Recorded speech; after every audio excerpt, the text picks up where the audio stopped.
Born in Blood by COVID Candy. Chapter 281 Million Eyes. Liam grew stern.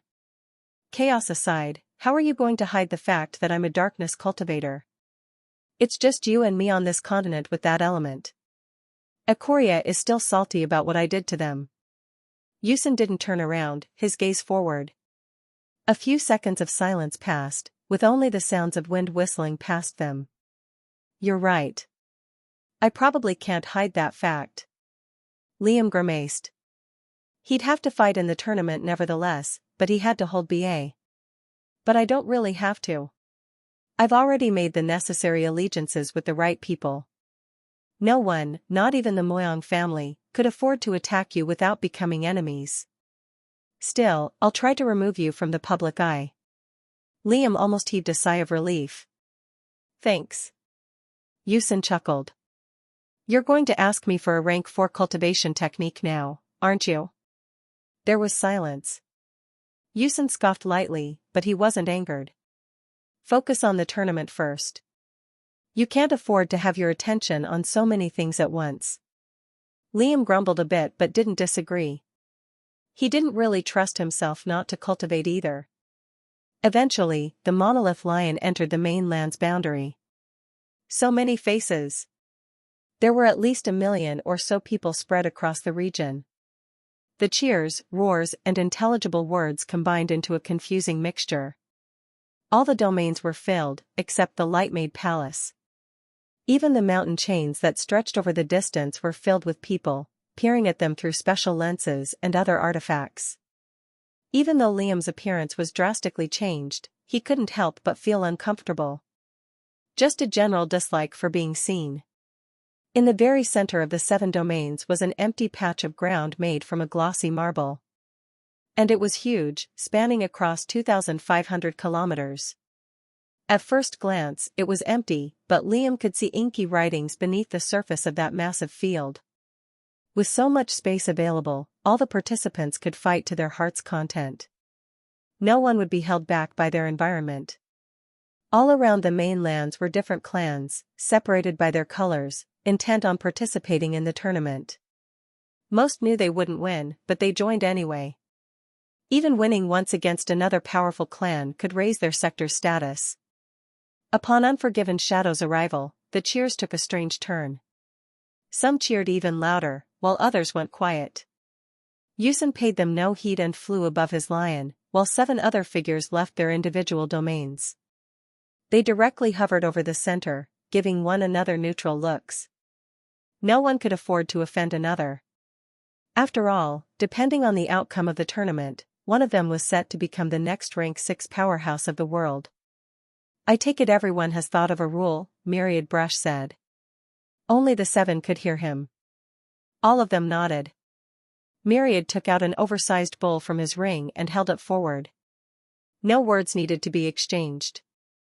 All 8 took out some sort of inscribed piece of paper and threw it into the bowl. Immediately, the Myriad hurled the bowl upwards. Boom! The bowl exploded into a dazzling display of fireworks, gaining another roaring cheer from the crowd. At the same time, ethereal letters began to form midair. Rules. Inscribed items are allowed. Bestial companions can participate along with the fighter. Poison is allowed. Pills and elixirs between fights are not allowed.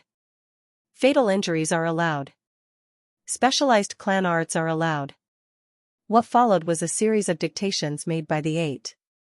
Matches between fighters will be dictated by Myriad Brush. The fighters themselves could impose a special rule between each fight. They can even change the nature of the fights, unmoving mountain. Battles to the death are not disallowed. If both parties agree, they can battle to the bitter end, Sun Spear. Swords will only be used by wind users, felling wind. Any sort of artifact that suppresses toxins or poison is not allowed, Miasma Queen. Dragons are allowed, Cerulean Dragon. All those present will take a binding oath not to reveal the Moyang family's martial arts, North Star. And finally, the final line made all those present frown gravely. Some even spewed a nasty curse or two. The temple's battles are done under a strict isolation barrier. No one, not even the sect leaders, except the fighters themselves, will witness the battle. Wait, you can't do that, Felling Wind said, his saber-like brows furrowing. Everyone looked at the Unforgiven with narrowed eyes. The crowd instantly turned on him, too. Everyone came to main lands for this specific reason. I can. You all chose your rules, I chose mine, Yusin said unrepentantly, unbothered by the deathly look shot his way. Despite that, they couldn't disagree. Sun's Spear and Felling Wind didn't regret their choices, but they clearly didn't take advantage of the rule-making. As annoyed as they were, they relented nevertheless. The Myriad took out his calligrapher's brush and started to stroke the air in seemingly random but dramatic patterns. Ink formed from the tip and blotched the air. They were names, each one of a specific clan. In total, more than 16 clans were to fight. Most had opted out, choosing long-term allegiances. All the current participants were monsters anyway. There was a slim chance of winning, and not all of the groups were interested in gaining notoriety. Since it was a point-based tournament, if a group managed to get the highest points then got knocked out, there's still a possibility they could win. Identify your fighters, Northstar said calmly, no emotion in his monotone voice. And so they did. Liam put on a cold face. The Unforgiven gestured upwards and Liam was raised beside him. He was flying. Well, hovering. He was so high up. The distance to the bottom was terrifying. But there wasn't any happiness or fear on Liam's face. More than 1 million eyes connected with him. Chapter 282 First Battle. There was no chance of Liam being recognized. Transfiguration changed his real flesh, unlike a simple illusion like his king's eye. But that didn't mean he wasn't inwardly nervous of being found out. Liam shoved down his fear. For one, Yusin had already reassured him of his protection, and as of now, he couldn't do anything anyway. All the sect leaders began introducing their disciples' names. Not their real names, but their titles. They were a stark look-alike to the sect leaders, both with appearance and budding strength. It seemed obvious that these were the personal heirs to the patriarchs. Even Liam was similar in that sense. Him and Yusin were alike in more than one way, and Liam's changed appearance was meant to express it. Soon, it was Liam's turn. What do you want to be called? Yusin asked him mentally. I don't know. Well, think of something, can't you? Yusin responded, a little annoyed. Liam went silent for a few seconds. He couldn't use his truest title, Blood Demon, but he could go for a mix of the two. Shadow Demon should be fine. Shadow Demon, Yusin said with a lifeless voice. It was so anticlimactic that the crowd didn't know how to react. They ended up roaring anyway. A name like that was rarer than usual in Alali. Nevertheless, after the introductions were over, everyone tensed, and the cheers loudened. The matches were to begin. Though, before that, Northstar coughed in his voice to grab everyone's attention. His action was obviously amplified somehow, and everyone's gaze turned to him. Before these battles begin, I have a proposal. All those present raised their brows. Northstar wasn't just addressing the sect leaders. He was addressing the entirety of Alali. Since the Temple of Shadow doesn't want people to view their matches, it's natural that they don't view ours. The crowd cheered in agreement. It was at times like these that mass genocide didn't sound that bad to Liam. Honestly, I agree. Them having such a major advantage in seeing our battles is a bit dumb. Then again, tournaments are supposed to be public, Sun's Spear said placatingly. I agree with North, Cerulean Dragon said with a serious tone. Same, Felling Wind and Unmoving Mountain stated at the same time. Everyone was in agreement with Northstar's words. Even the crowd. For a fraction of a second, Liam felt a bit of hatred leak through Yusin's shadows, despite the detached look on his face. He remained silent for a few seconds. If you're confident, challenge them all to the death. Better to have no witnesses at all, Yusin told Liam. Fine, he said to the rest. Northstar smirked. He seemed happy with that. His disciple was a young woman roughly Liam's age. Long silver hair. Triangular face.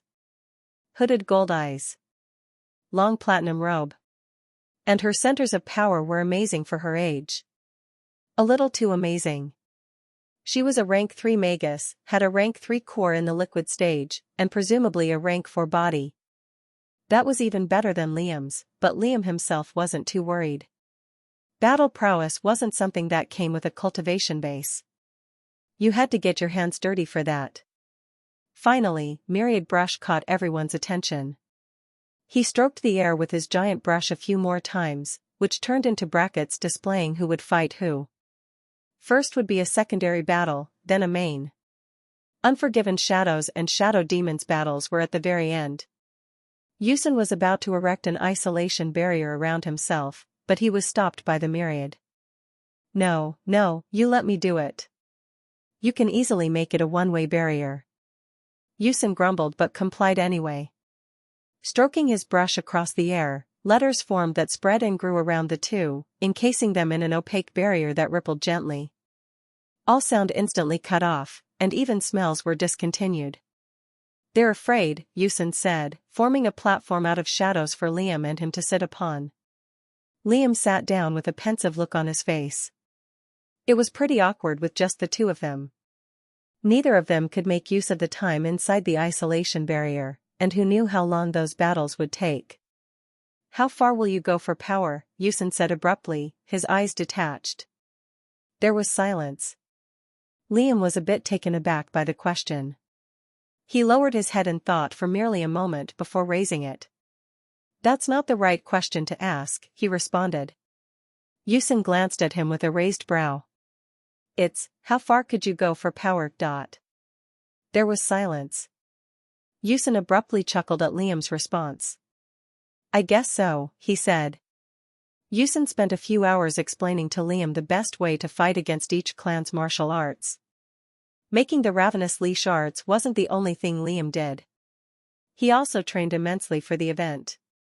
He even went toe-to-toe with Ryu, but that man's monstrous strength was no joke. Liam even consumed poison made by Elder Jane to build resistance to them. But with transfiguration, Liam could just close off his nostrils and toughen his skin. After a few minutes of explanation, the pair did nothing in that barrier. Hours passed as they idly fidgeted with their weapons or looked deep in thought. Liam took out his dusk blades and inspected them. It was the new and improved version. Edges were coated in a mixture of sour chemicals, which Elder Aki had helped apply to his vicious weapon. Wait, does this classify as a sword? He asked Ucladd, frowning a bit. I don't know, Ucladd replied with a shrug. Felling wind isn't the sharpest tool in the shed. He'll probably protest. Damn it. Eventually, the isolation barrier whiffed out. The incoherent shouts, synchronized claps and thrilled cheers entered the pair's ears. Looking at the remaining brackets, the 7 clans were still in the game. Each of them had 7 points. It was now Liam's turn to fight. Chapter 283 Rat. My opponent is, the Winged Swallow? What kind of name was that? Liam looked at the clan in question. They were the Wings of Glory. And they could all fly. Liam looked at the 2 Wings of Glory members in the distance. They wore white and black, but their most discerning features were the azure, water-made wings sprouting from their back. Even the disciple beside the clan's patriarch, Winged Swallow, flew, flapping his water-made wings and looking at Liam with a strange smirk. Well, this'll be a bit difficult. Despite the unmoving mountain's dictation of changing the nature of the battle, it had its own restrictions. It couldn't conflict with the rules. Clearly, those wings were the special clan arts, and those were allowed. Myriad Brush gestured for both pairs to approach in the center of the field. Before that, the Myriad gave Liam a probing look. He was assessing his aura, belongings, and age, when his eyes flickered with shock, before he hit it. The shadow demon was of the darkness element. Was this that Aquarian fugitive? It had to be. The royals had personally informed the 7 of what Liam's capabilities were. No. I can't rush to conclusions. This could be the Unforgiven Son, for all the Myriad knew. They looked strikingly similar, as well. An issue for another time. Meanwhile, Winged Swallow cupped his hand respectfully. He had azure eyes and obsidian black hair. "I wish for a fair battle," he said enthusiastically. Liam mirrored his gesture, then spoke with a deeper but monotone voice. "Same." Glorious Wing, patriarch of the Wings of Glory, gave Ucladd a nod. Ucladd responded with a terse nod of his own, before Myriad Brush cut in. "As agreed, no one will witness this battle except the fighters. The Unforgiven will make the barrier himself. My characters will know when the battle is over. Shadow Demon and Winged Swallow, approach the center of the field and dictate your own terms." Liam didn't know what characters were, but he assumed it was something about the Myriad's inscription method. Everyone exchanged a nod. Liam was lowered to the center of the field, while the Winged Swallow flew a few kilometers away from him. "Would you like to dictate your rule first?" the swallow asked with a smile. "No, you go first," Liam responded. Liam could read the boy's mind. "Well, not exactly." The winged young man was a rank 3 magus with a rank 3 core. Since these disciples lived in the mainlands and near the sacrosanct tree, presumably since birth, their cores were ridiculously powerful. But his mind certainly wasn't as powerful as Liam's, who had been training with the rank 4 rune for more than a year now. Because of that, he could tell that the winged disciple wanted Liam to go first. Whoever dictated their rule first was at a slightly lesser advantage. Plus, these rules had their own limits. If it was too extreme, Myriad Brush would interject. Winged Swallow scowled a bit, but then got pensive. "You cannot use any throwing weapon, even spells and inscribed items." Liam scowled. "What? Is that allowed?" Liam asked the Myriad Brush flying above. The shrewd old man nodded instantly. "Weapons are still allowed. Just not the throwing variety." Liam sighed. With throwing weapons out of the way, Liam's blood, parasite worm and needles obviously classified as one, he couldn't disable Winged Swallow's flight. Nevertheless, Liam began to think of a rule. "You have to touch the ground every 2 minutes, Liam said. "Too extreme," Myriad Brush interjected, shaking his head. "You cannot alter his fighting style so significantly." Liam almost sent the man a glare, but didn't. "You must touch the ground every 5 minutes, Liam said afterward. "Still too much," Myriad Brush interjected again. Liam frowned. 6 minutes. Too much. 7. Too much. 8. Silence. "Too much," Myriad Brush said with a shrug. "This stupid old coot." 9, Liam said with a low grumble. Any more than this, and he'd change his rule. "Good enough," Myriad Brush relented. Everyone watching had to laugh at that scene. Liam suppressed his anger. 9 minutes of aerial time. That didn't sound like much, but in those 9 minutes, Winged Swallow could bombard Liam with all kinds of spells. Remember, Glorious Wing transmitted to his disciple. "End it before that time. Stay as far away as you can from that guy. He's dangerous at close range." "One more thing," Myriad Brush said. "Is this a death battle, or a normal one?" Winged Swallow opened his mouth to speak, but Liam interrupted him. "How about it?" Liam said with a mocking grin. "Wanna try your luck? A rat that can fly is still a rat, after all." "Ah, forget about it. I doubt a runt like you has the guts to agree." Liam shook his head with pity. Blood rushed to Winged Swallow's head, forcing his face to twist into an angry grimace. Glorious Wing sent him a mental transmission to calm down, but it was too late. "A death battle. I agree." A malicious smile almost reached Liam and Ucladd's lips, but they both suppressed it in time. Winged Glory gave Ucladd and Liam a nasty glare, but the Myriad had already accepted the duel. Since both fighters have agreed, this battle could result in death. Death battles didn't always end in death, unlike what their names suggested. If the duelists saw certain death ahead, they could admit defeat in time. But if they didn't and were caught off guard, then their opponent could kill them off without any repercussions. Before either of them could exchange any words, Yusin activated a shadowy isolation barrier around the massive center of the field. Now, there was just Liam and the winged swallow. 1. A heavy voice began with a countdown from above. 2. 3. Begin. Neither of them wasted a second. Winged swallow flew straight upwards with swift speed before Liam could do anything. But Liam didn't chase.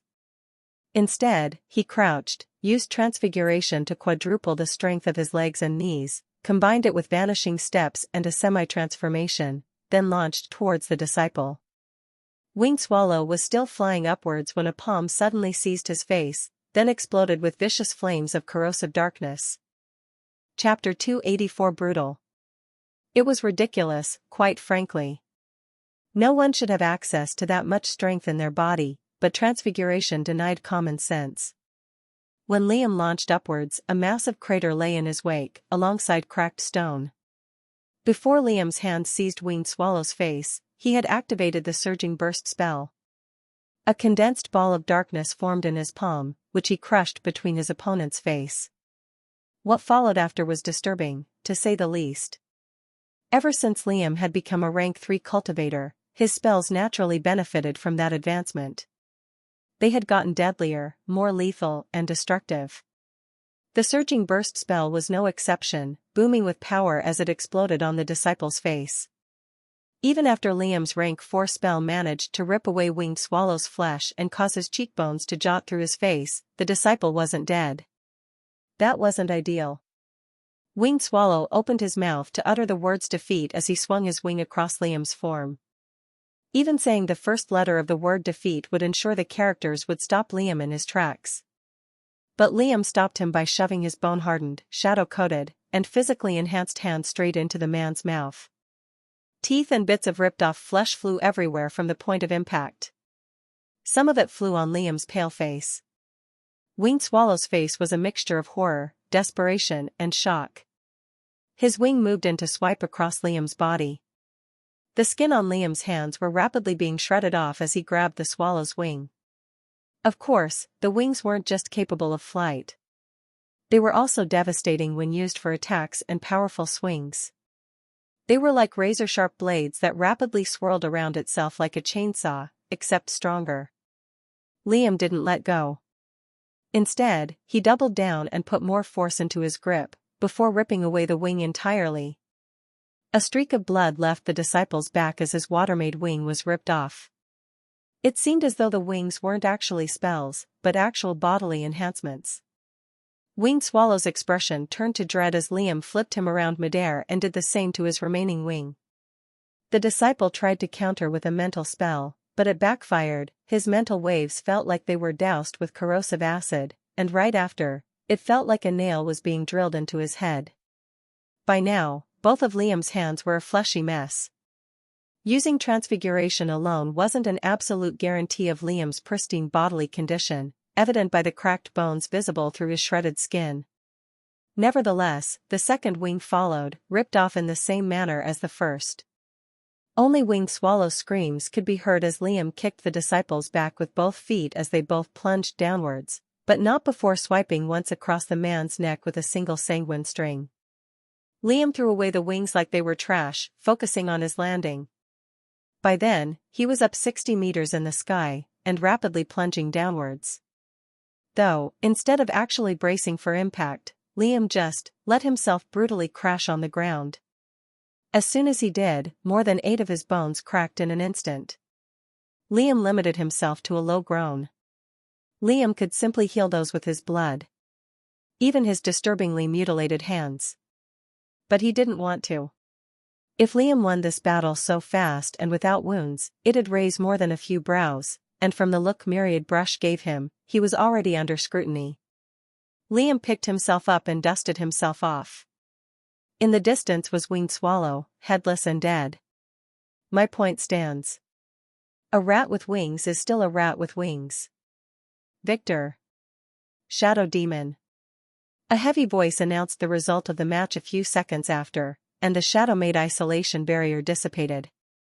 As the hordes of spectators, powerful martial artists and clan leaders saw the battlefield, their expressions froze with a mixture of shock. Both wings ripped off. Mouth fleshed and crushed. Decapitated and broken. That grim sight garnered no cheers, not at all. Almost in perfect unison, all of them booed and gave Liam nasty looks of disdain and hate. Well, all except the acolytes, who cheered from the top of their lungs.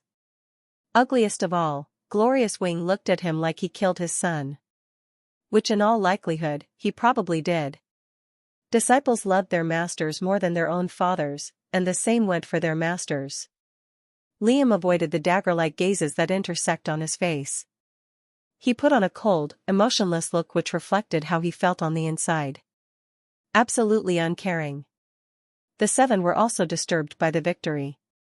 Although they expected such brutality from the Unforgiven, this kind of behavior was unique to psychopaths and murderous villains. Which they now realized the Shadow Demon was. That name suddenly grew a lot more terrifying in the minds of the audience. He cheated. I'm sure of it, Glorious Wing shouted, wrath lacing his voice, all of which was directed straight towards Liam. How did he kill him so fast?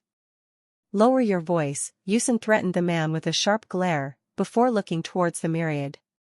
Did he cheat? He asked. Myriad Brush paused. His characters were naturally governing the laws of the battle. Any words exchanged would register into the battlefield and by extension, the dictations of each battle. It was safe to say that any attempt at cheating would easily be noticed and examined. Despite all of that, the Shadow Demon hadn't actually cheated.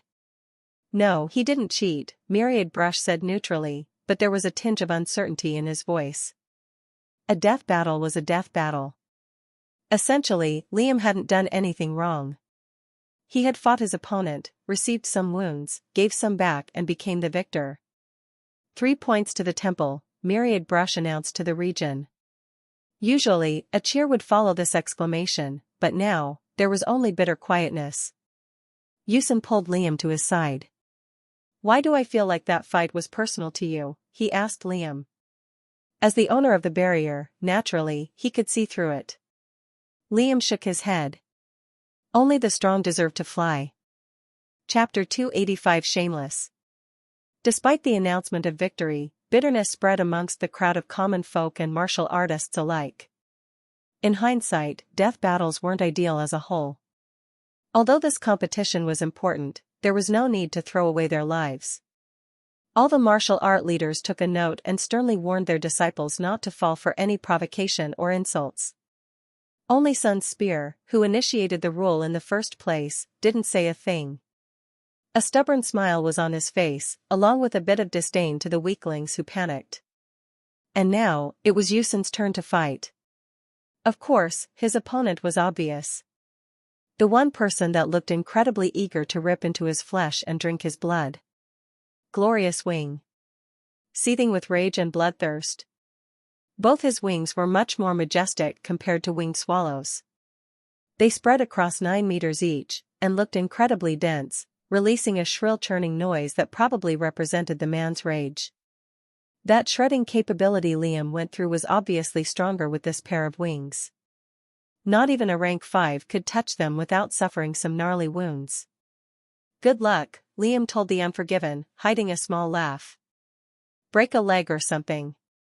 Ucladd sneered at him but didn't say anything, simply hovering to the center of the battlefield.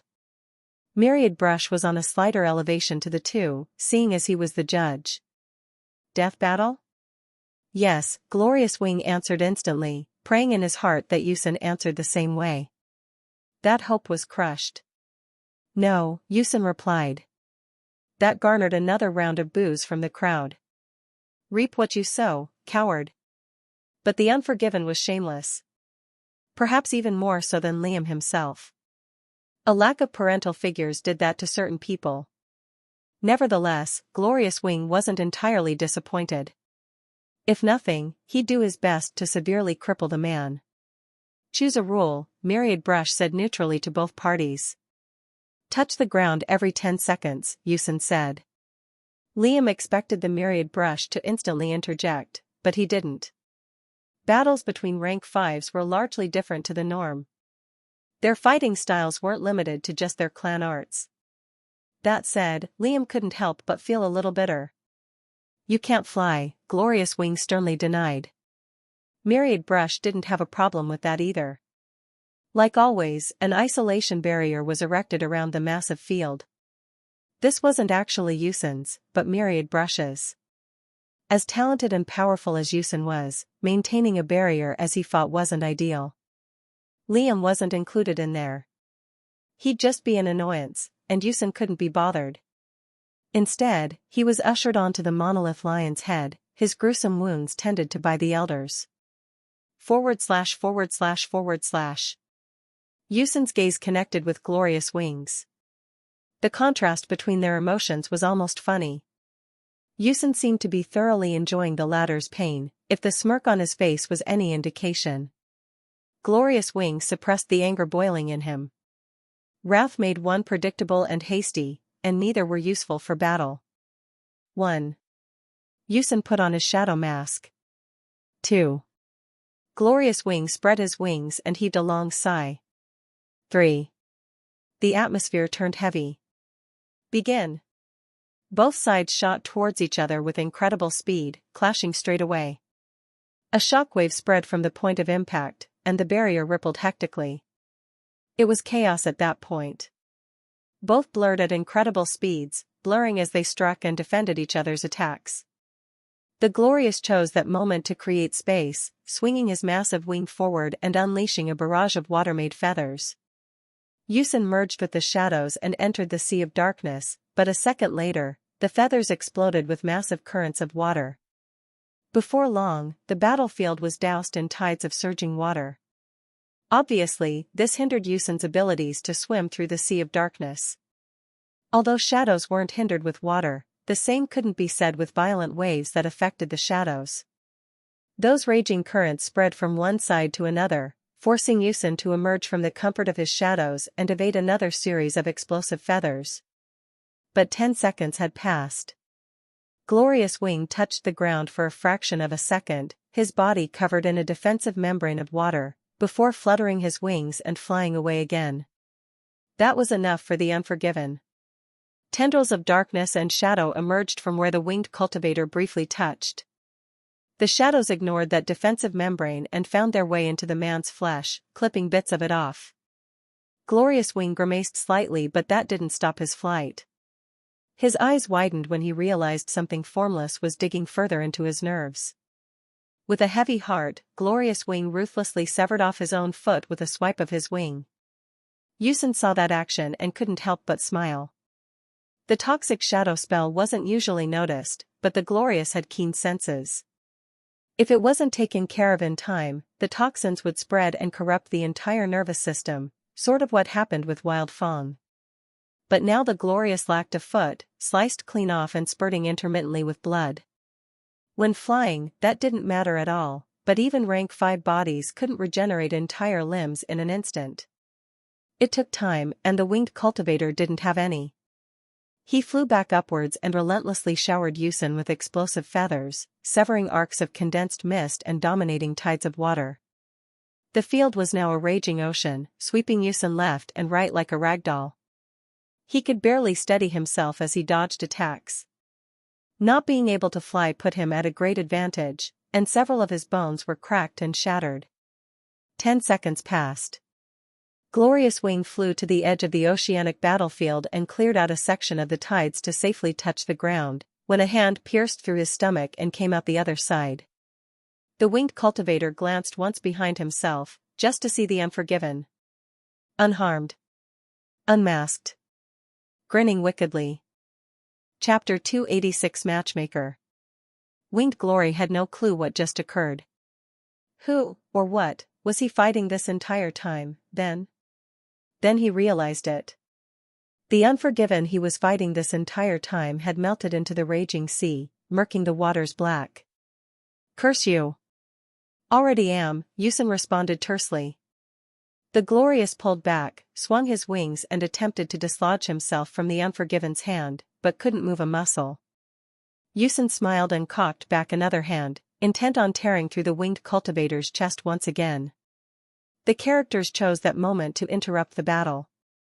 The inscribed battlefield burst with vortexes that swallowed all the water in an instant, and the two were instantly yanked a distance away from one another. Unforgiven shadow winds. The isolation barrier opened, and all the Wings of Glory members approached to tend to their patriarch's wounds.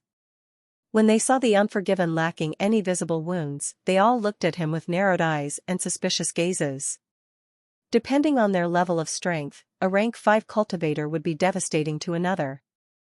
Winning a battle without any wounds was impossible, unless they had a numerical advantage or prepared beforehand. Thus, once again, everyone suspected of the temple cheating. Both the Unforgiven and the Shadow Demon won in an unbelievable way. Even the Myriad was starting to look bad. People started to question whether or not the man actually did his job. North Star looked especially annoyed. And a bit disgusted, too. They all made a mental note to meet up with Glorious Wing and discuss how the battle transpired. The man could choose to keep everything to himself out of honor, but he abhorred the temple and especially its leader. 5 points to the temple, the Myriad announced, his voice edging between suspicion and neutrality. From 16, 8 remain. However, the next few battles will be dictated differently. Now, the real fights were to begin. The remaining participants were the temple and each of the 7 clans. Though, before another battle began, there was a period of rest given to each group. 1 week. That was more than enough time for Liam to replenish his strength, but to a Zenith, it was nothing more than a slight breather. Even before the acolytes had arrived on the island, their makeshift domain had been made. As usual, it was a temple. A massive one in the center, ringed with smaller establishments that could fit their numbers. All the acolytes headed there and activated their privacy inscriptions, denying any probing or insight into their activities. Liam made his way into his designated room, greeted and congratulated by countless acolytes and elders on the way. Surprisingly easy, Liam thought as he sat down and began to train with the rank 4 rune. There wasn't really anything else for him to do besides that. The ravenous leash arts were pretty much tailored to his needs, and the triumvirate body required experimentation. Specifically, with mental spheres. Something along the lines of finding how to transfer the mental sphere and core over to a different vessel. There was also the Chaos Pearl to transfer, but if Liam learned how to make it work with his core, the pearl was probably easier to manipulate due to its pinhead size. 2 birds with 1 stone. Not only would Liam learn how to make his ridiculous technique, he could uphold his end of the deal with the kitsune. Thing was, Liam needed live humans for the experiments. Lots of them. Rank 3 cultivators, too, since their centers of power needed to be aligned with Liam's. There was no way Liam was going to risk his own life over something like this, despite how important it was. Not until everything was perfected, of course. Who knew how many lives it would take until then, but Liam was sure the temple would supply him with the needed materials. If not, he could just get the bodies himself. The ravenous leash chains will help, too. Jax has already been looking into them. Eventually, 1 week passed. It was time for another round of battles. Liam and Yusin mounted on a darkness-made platform and flew to the center of the battlefield, where the rest were waiting for them. Naturally, there were cheers, but Liam and Yusin both tuned those pointless noises out. Though, the brackets, which were usually displayed through the Myriad's brushes, weren't visible. We'll be dictating the battles differently now, the Myriad announced sternly, his arms crossed over his chest. There's a reason I've decided to become the intermediary between you all. It's to balance everyone's battles equally, no matter how. Liam arched his brow in confusion and a bit of worry. Where was he going with this? Liam glanced to his side to probe Yusin's expression, but the man wasn't disturbed. The Myriad took out a wide canvas with large, blotchy Alalian characters on its surface. Liam could see how densely packed with meanings it really was. A rank 5 item, Liam thought, studying it intently. Even a few seconds with that item was enough to light Liam's creative fuse. This is a matchmaker, the Myriad said. You're all expected to apply your mental energies to it. It'll match you with someone of your own prowess. There was a mixture of reactions. On one hand, this might make their lives easier, saving them from an opponent that might have been too difficult to deal with. On the contrary, the same could happen to the strong opponents that could have gotten an easy win. Sun's Spear and Felling Wind both shrugged. Fair is fair. They both began to apply their mental energies to the device, which caused the characters on the canvas to swirl and change. Everyone soon followed their example, with just Ucladd and Liam on the edge. "They're afraid," Ucladd transmitted to Liam. There was a bit of amusement in the man's ethereal voice. Laughable. Nevertheless, they complied, feeding the canvas with mental energies. When the characters finished forming, turning into the brackets for the next bout, Liam couldn't suppress the nasty curse that left his mouth. Chapter 287-3 verses 1. Liam had a bad feeling about this whole matchmaker thing even before he saw his matching. He had amazing battle prowess, but he didn't know the extent of how far the matchmaker could assess that. He didn't overestimate himself and put himself above the disciples of incredible martial art clans, but he was worried nevertheless. Still, what he saw was plain stupid. 3 Deathlung disciples, rank 3 cultivators, all of them, against him. Just him. No support or otherwise. Apparently, the matchmaker had decided that he was a little too dangerous, and that a numerical advantage was required to balance things out. Instantly, everyone present shot Liam an incredulous look. Especially Miasma Queen, whose blood-red eyes constricted with shock. 3 of her strongest disciples equaled him? Impossible. Just the implications vexed her. Jiang, I thought you were somewhat decent at inscriptions. You disappoint me, Miasma Queen shot the myriad a piercing glare. Redo it. Jiang, the myriad brush, responded with a similar look of disdain.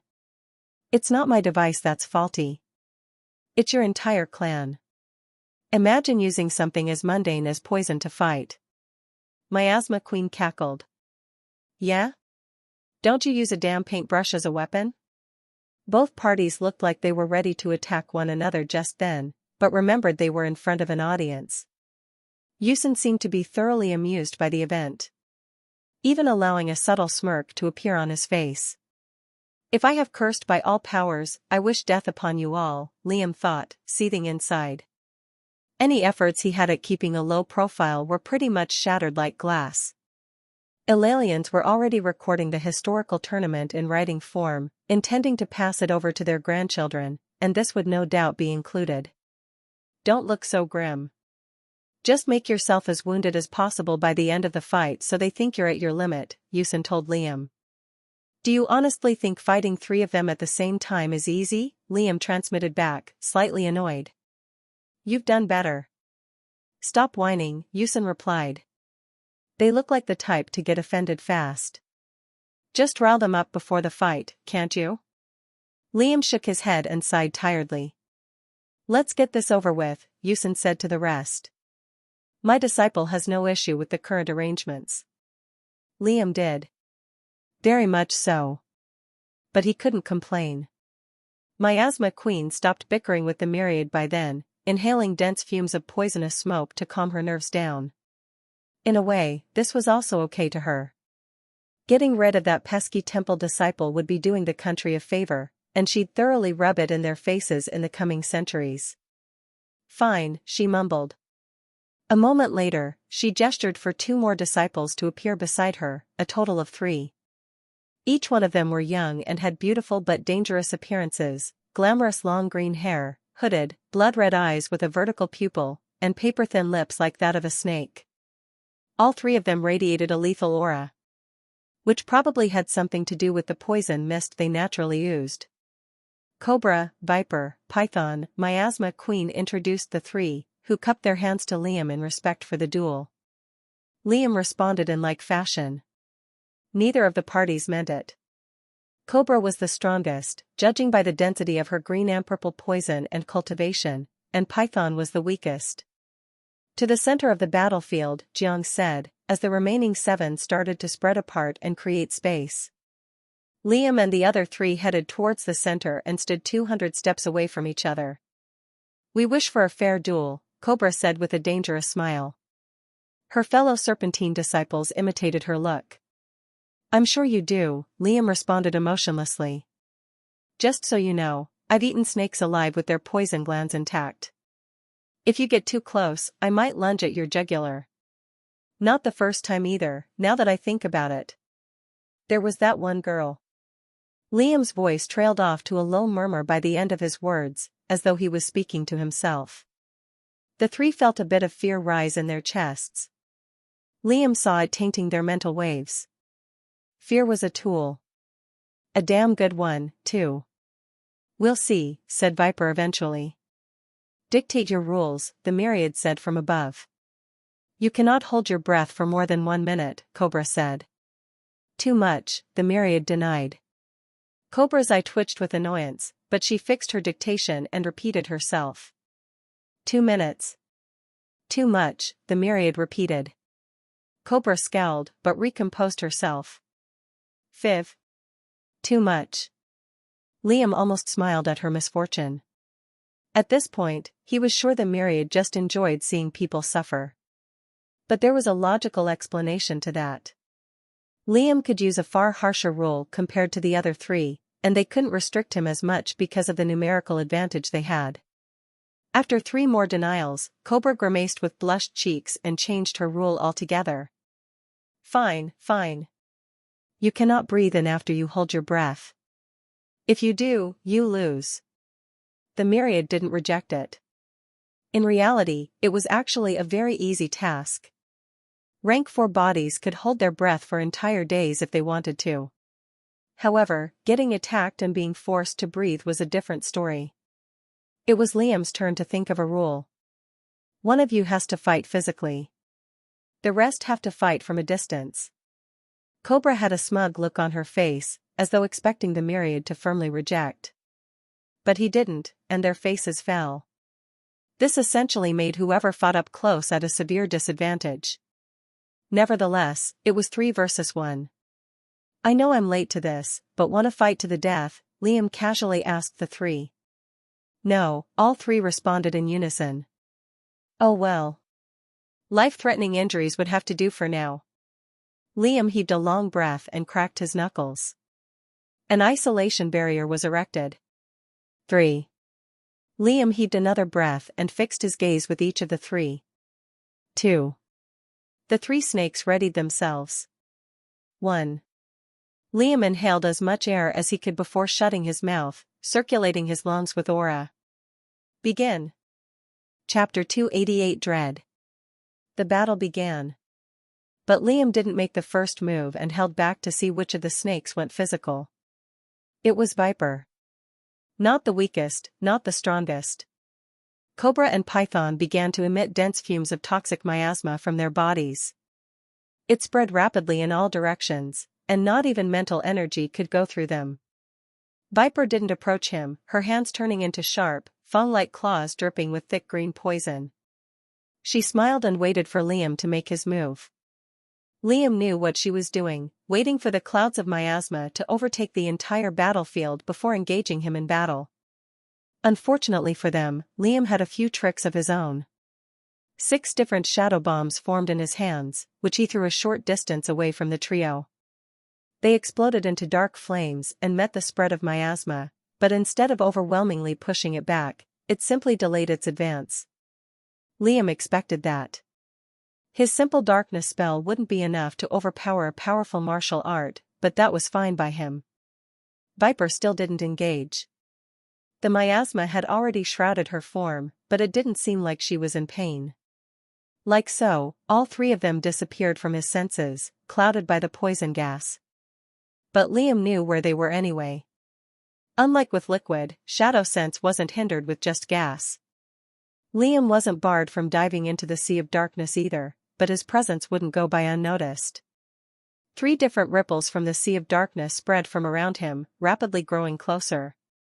Cobra to the left, Python to the right, and Viper forward, each making a silent but rapid advance towards him. Liam still remained stationary. They still hadn't thrown any attacks towards him, and neither did he. Using the period of silence to his advantage, Liam used transfiguration. His skin and flesh tightened and closed off every tiny orifice. Liam closed his eyes.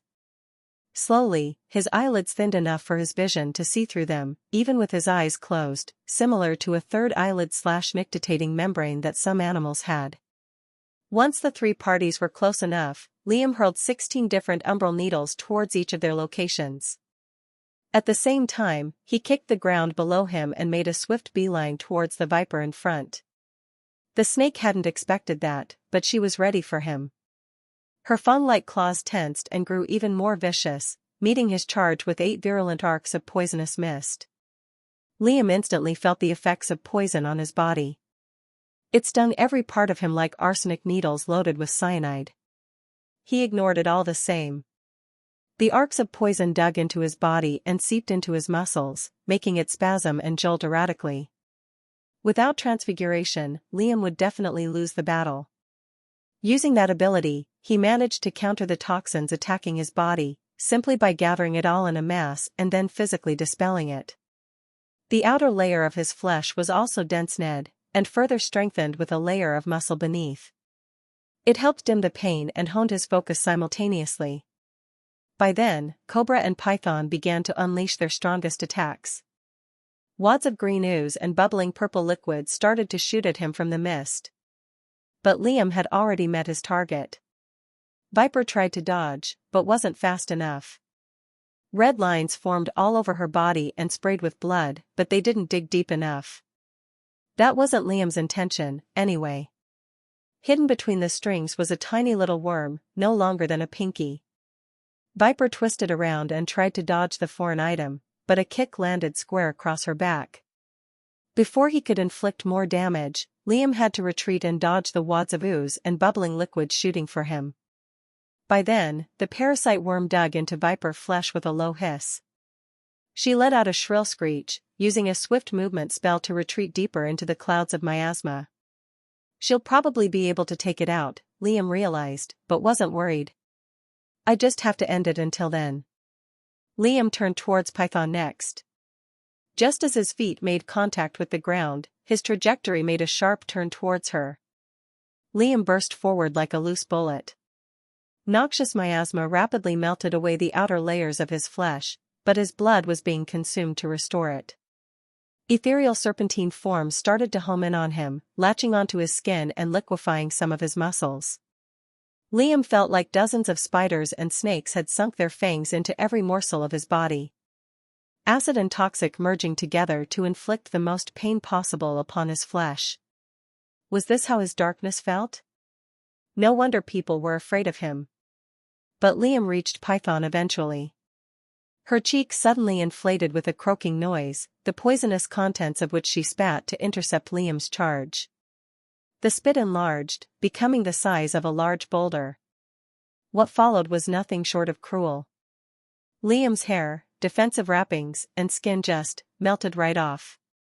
But that wasn't the cruel part.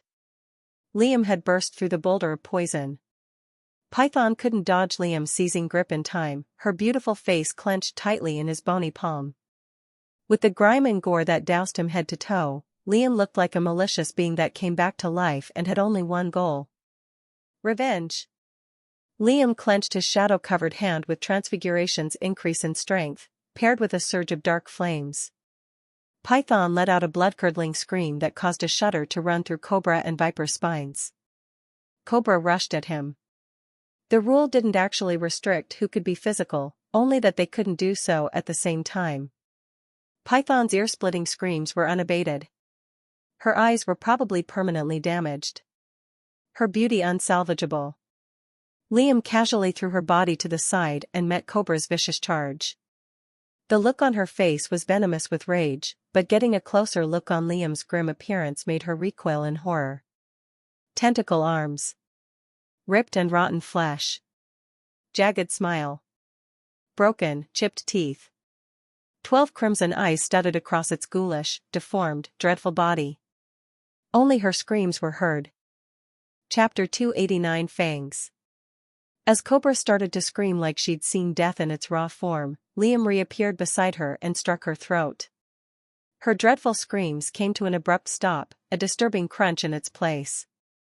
In all their prestigious lives, the state of the three snakes had never been worse. One of them had a parasitic worm eating through their insides, the other lacked a face, and the third had her throat ruthlessly crushed. Defeat. We admit defeat, Viper's desperate scream rang out from the distance. The others would have admitted defeat as well, but she was the only one capable of speaking. Shadow Demon wins. The circular barrier was unveiled like a curtain, allowing the onlookers to see yet another shocking scene as the marble floor vacuumed all the toxic air. Miasma Queen's eyes constricted venomously as she looked at the condition of her disciples. She wanted to accuse the temple of cheating. As powerful as a budding disciple could be, their core strength and centers of power were still the same. But then there was that fleshy thing. Everyone present questioned how it was still alive. There was nothing human defining on its form, as though they had been brutally ripped off. A puddle of thick grime and filth gathered beneath its feet. Liam's mouth opened to take the first breath of air, hot steam leaving his burning lungs. Thankfully, he'd succeeded in keeping out the poison from his nerves. Cheers of the loudest variety rang out from the acolytes' side. Those in the crowd felt ashamed not to do the same, so they did, albeit not as enthusiastic as the temple. Miasma Queen gave the myriad a soft glance, to which he responded by lightly scoffing. In an instant, the man stroked the air with his oversized brush a few times, and 3 different characters formed, shooting towards each of the snakes. Instead of harming them, it did the exact opposite. Viper's parasitic worm was dissolved and expelled from her body, the internal wounds rapidly healing. Python's facial tissue quickly reformed as soon as the character reached her face. Another melted over Cobra's throat, slowly restructuring it into place as the girl's neck straightened again. Jiang wanted to do the same for Liam, but Yusin had already arrived beside him to take care of his injuries. It was clear that the inscribed brush was the myriad's specialty, and its capabilities were simply eye-catching. Does he just apply the meaning to the brush and then write it midair? Liam squeezed in a thought, covered head to toe with red and purple filth. In all honesty, he felt a bit of awe at the sight. Maybe his own inscriptions could do something similar at one point? The Unforgiven instantly appeared in front of Liam and had his shadows wrap around him. Evidently, Liam had used too much of his blood. Transfiguration had saved him time and time again during the battle, but it consumed a considerable amount of ichor to fuel its changes. On its own, transfiguration wouldn't use more blood than necessary. It was just a transfer between bodily qualities, after all. But in a real battle, that wasn't the case. As the seconds ticked by, more and more of Liam's skin was being melted into fleshy ooze, which used blood to reform. Nevertheless, Liam had seized victory. And he'd done it without using everything he had. Despite the remaining toxins and liquidized muscles in his body, Liam still managed a pale smile. "See? I told you. You just whine a lot," Yusin said with a slight smirk, his shadows painlessly repairing Liam's wounds one after the other. "Don't die on me just yet. You still have a few more battles in you, right? I've spent too much on you not to get any profit." Liam felt the need to curse at the man, but his consciousness was getting drowsy, and he'd been slowly drifting to sleep. Yusin's shadows gently stopped him mid-fall and safely carried him over to the monolith, where the elders took care of the rest. The Unforgiven's cold gaze locked with the Miasma Queen, who shot him a look of pure contempt. "Let's get this over with," Yusin said. His aura spread, tainting a wide patch of the battlefield with hateful darkness. Miasma Queen desperately wanted to make it a death battle, but reconsidered before the words left her mouth. She had lost. Fair and square, too. What her disciples lacked, the young man had abundantly. Sacrifice and grit. "Choose your rule," the Unforgiven told her. "You cannot use your clones," the Poison Queen said with a hard voice. Yusin scoffed derisively. "Has the winged coward already given you all the details of our battle? Faster than I thought, too." Watching from afar, Glorious Wing grimaced. "Just pick your rule," the myriad cut in before it turned into another bickering match. The Unforgiven paused briefly. "You must fight within a range of 250 meters. 250 meters was no small distance. but for rank 5s, it was basically a small step away. Impossible, Myriad Queen shouted, looking towards the Myriad. The Myriad didn't reject it, though, giving her a shrug. Miasma Queen had already denied the usage of one of his strongest abilities, and what Yusin said wasn't as restricting.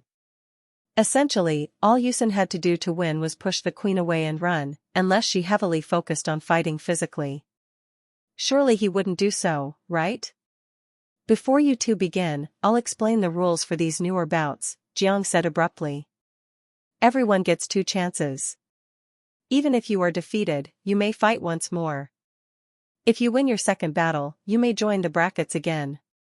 In short, it meant that everyone had a chance of redemption. The stakes for such a tournament were simply too high for the 7 clans not to add safety measures.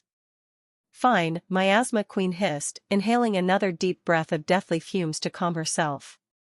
An isolation barrier formed upon her words. A faint, holographic glow surrounded Yusin, a span of 250 meters that the Miasma Queen had to stay in range of. 1.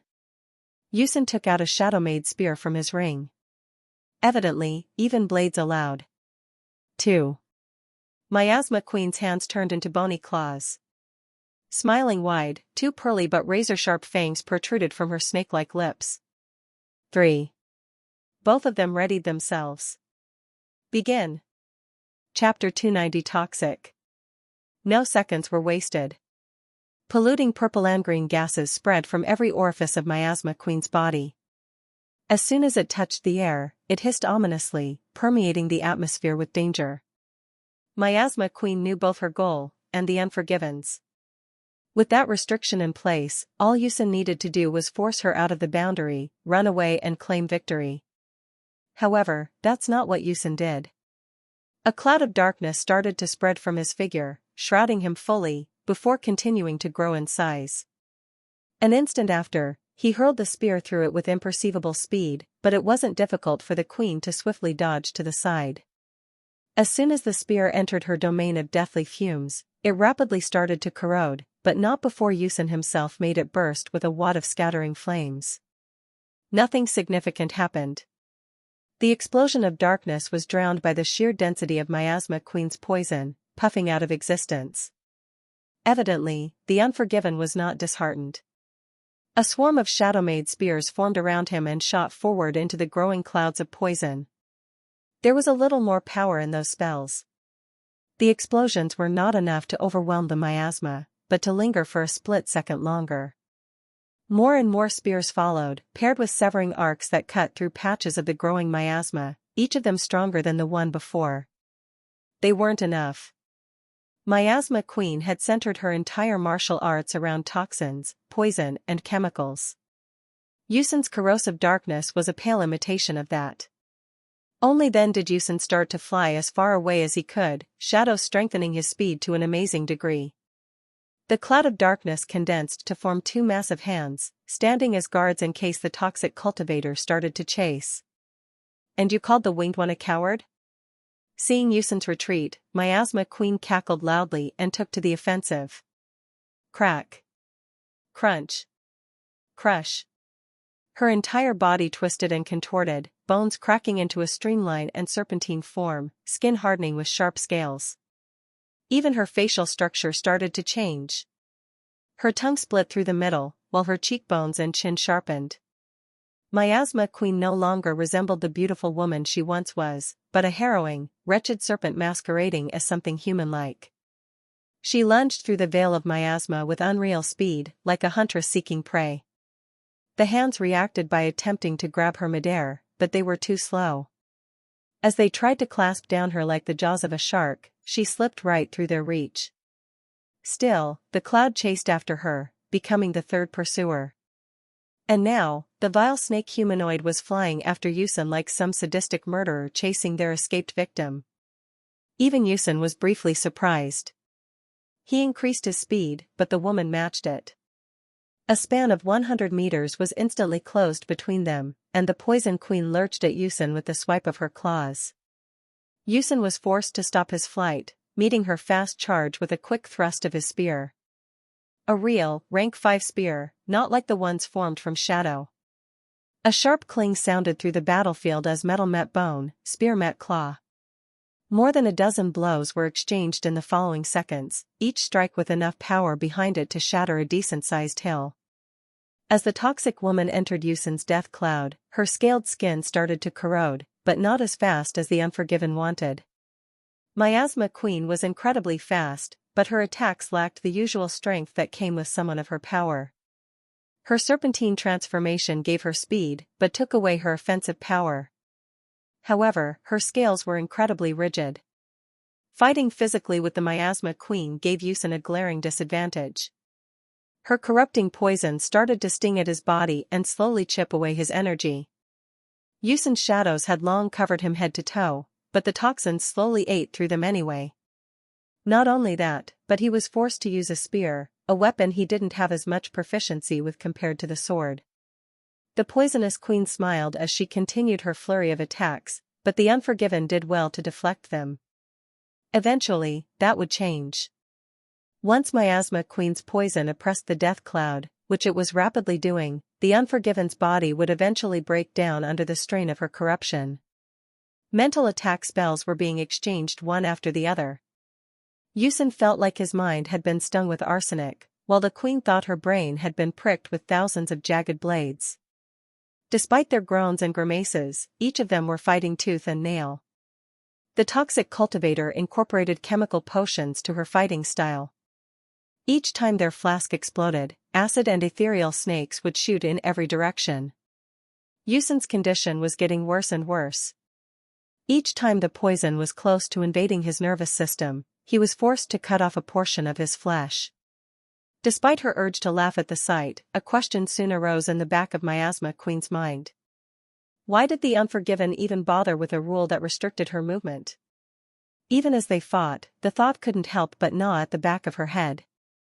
Maybe he didn't know about her incredible speed? Even her toxins overwhelmed the death cloud, and the Unforgiven was now fighting under her domain. Miasma Queen's question was soon answered. With an unexpected burst of strength, Yusun thrusted his spear forward, his shadow-like armor leaving his wounded body and merging with the weapon in one fluid motion. As soon as the shadows stopped covering him, Miasma Queen's toxins invaded his flesh full force. The pain he felt was indescribable, but he still managed to hurl the spear forward. It was fast. Faster than the queen was. A condensed sphere of thick miasma encased her, but it was too ill-prepared, and the spear pierced through. Miasma Queen chuckled bitterly. Then exploded. A rank 5 inscribed item was no joke. The force produced by its explosion immediately sent Yusun flying a distance of 300 meters, and even shattered his bones to a dangerous degree. Fortunately, the voice rang out as the glow surrounding him faded away. Unforgiven Shadow wins.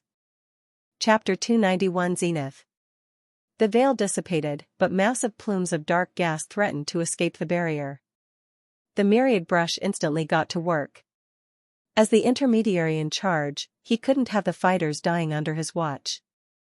The other clan members helped as well, suppressing the tides of darkness that gushed out of the circular enclosure, before dispelling it entirely. What they saw was unfortunate. And a bit cruel, too. Miasma Queen's body was in tatters. A lump of shredded flesh and bone. Life was slowly leaving her eyes.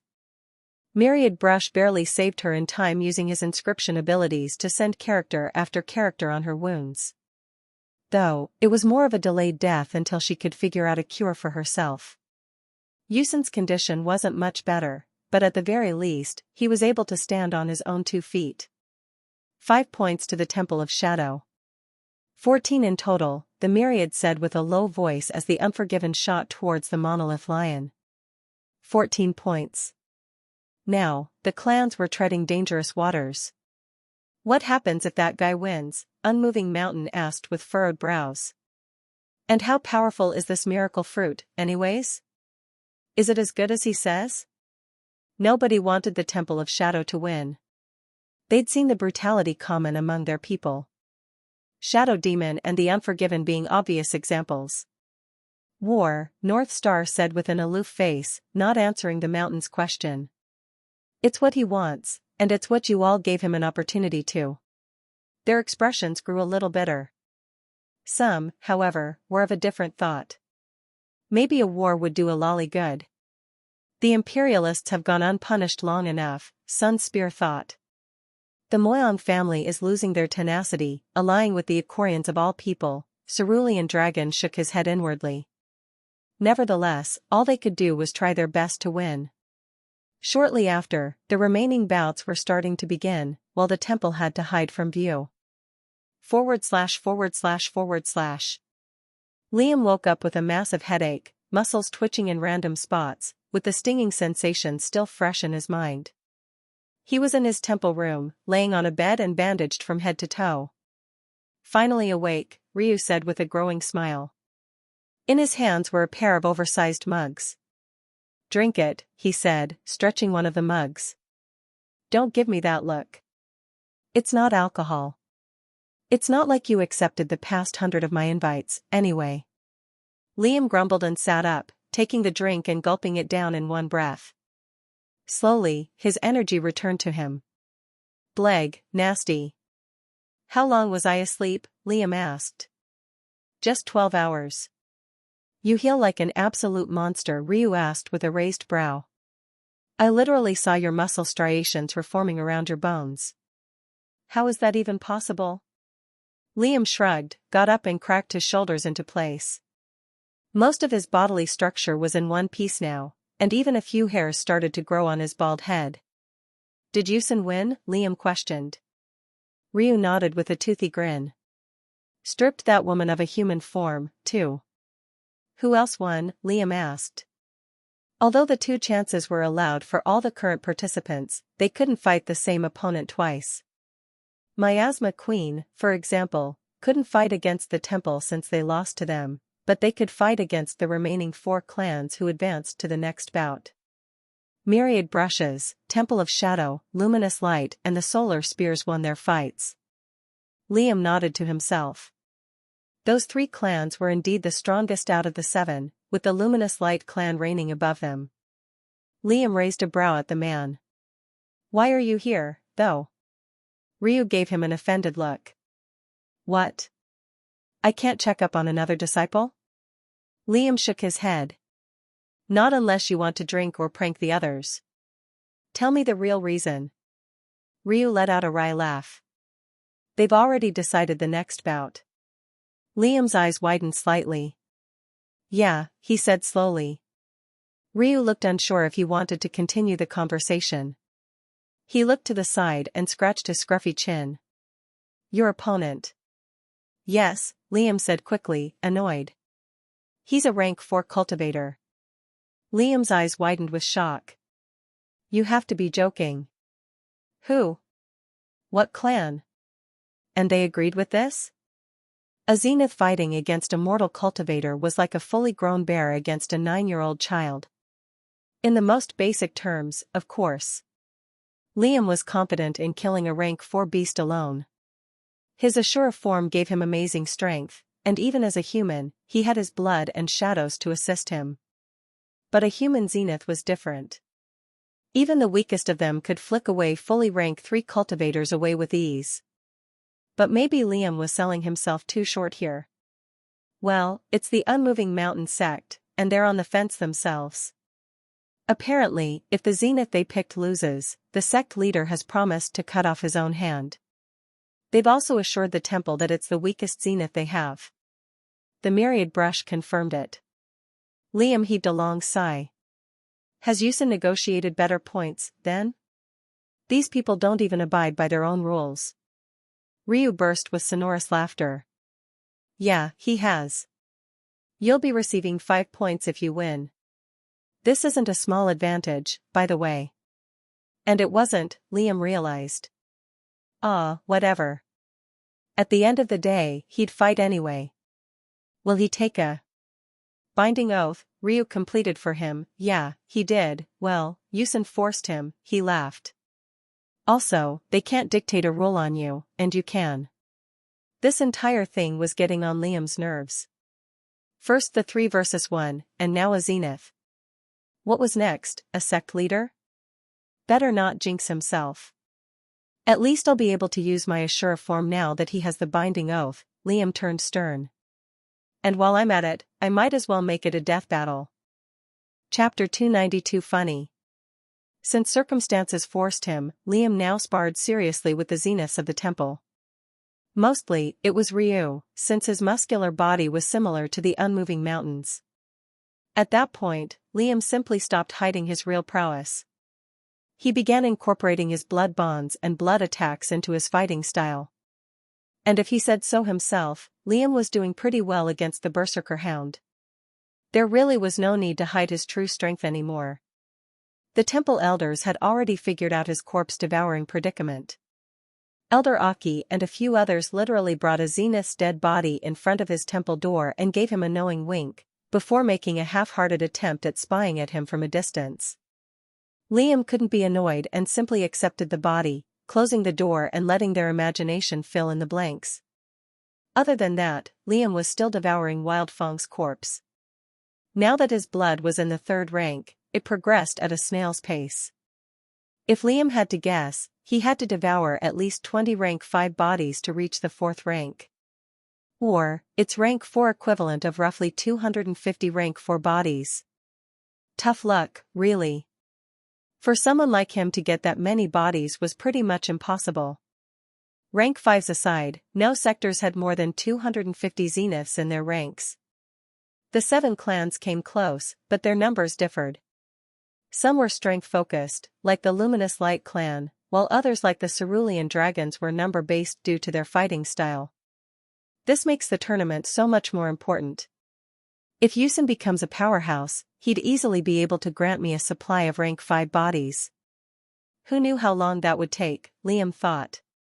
The miracle fruit wouldn't make him a rank 6 straight away, but give him the necessary boost to become so. Liam sighed. They've given the fighters 2 weeks this time to recover their strength.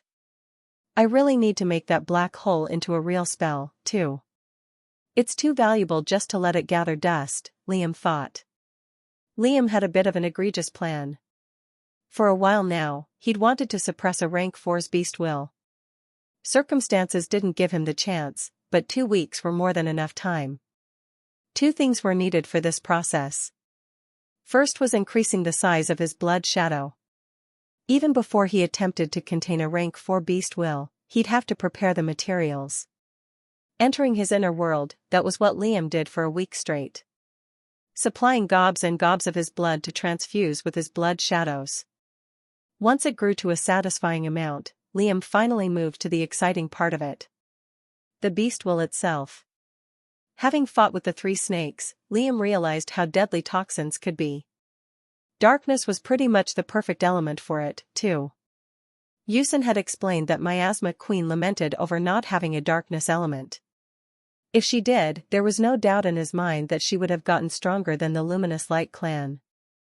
With all of that taken into account, Liam chose a certain arachnid to take over. Since their bodies weren't the largest, they wouldn't take too much blood shadow from him, even saving some of it for a second or third blood-bonded beast. He honestly needed all the help he could get. A week quickly passed. It was time for his bout. Liam had just about finished up with his training and nourished his body to its peak. With his powerful blood, half a day was more than enough to get him going. Liam looked at his shadow. If one paid close attention, they would see a mass of varying crimson irises peering through the sheet of darkness.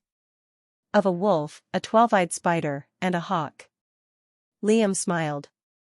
It was a success. Suppressing a rank 4 beast will put a significant strain on his mental sphere.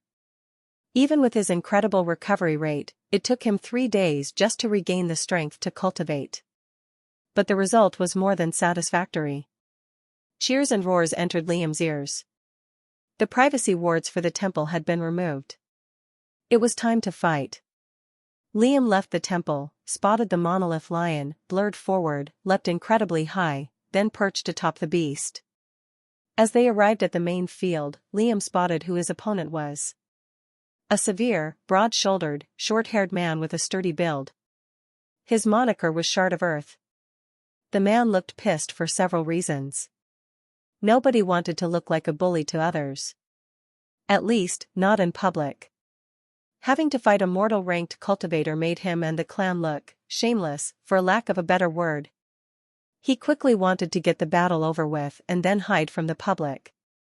Liam's piercing eyes connected with him, and Shard of Earth grew stern. Don't be afraid to go all out. The binding oath is airtight. Not even I can remove it, and I'm the one who put it there in the first place, Ucladd transmitted to Liam. Liam still didn't feel comfortable using his Ashura form. Unless his life was in absolute peril, he wouldn't use it. The myriad gestured for the secondary fighters to approach.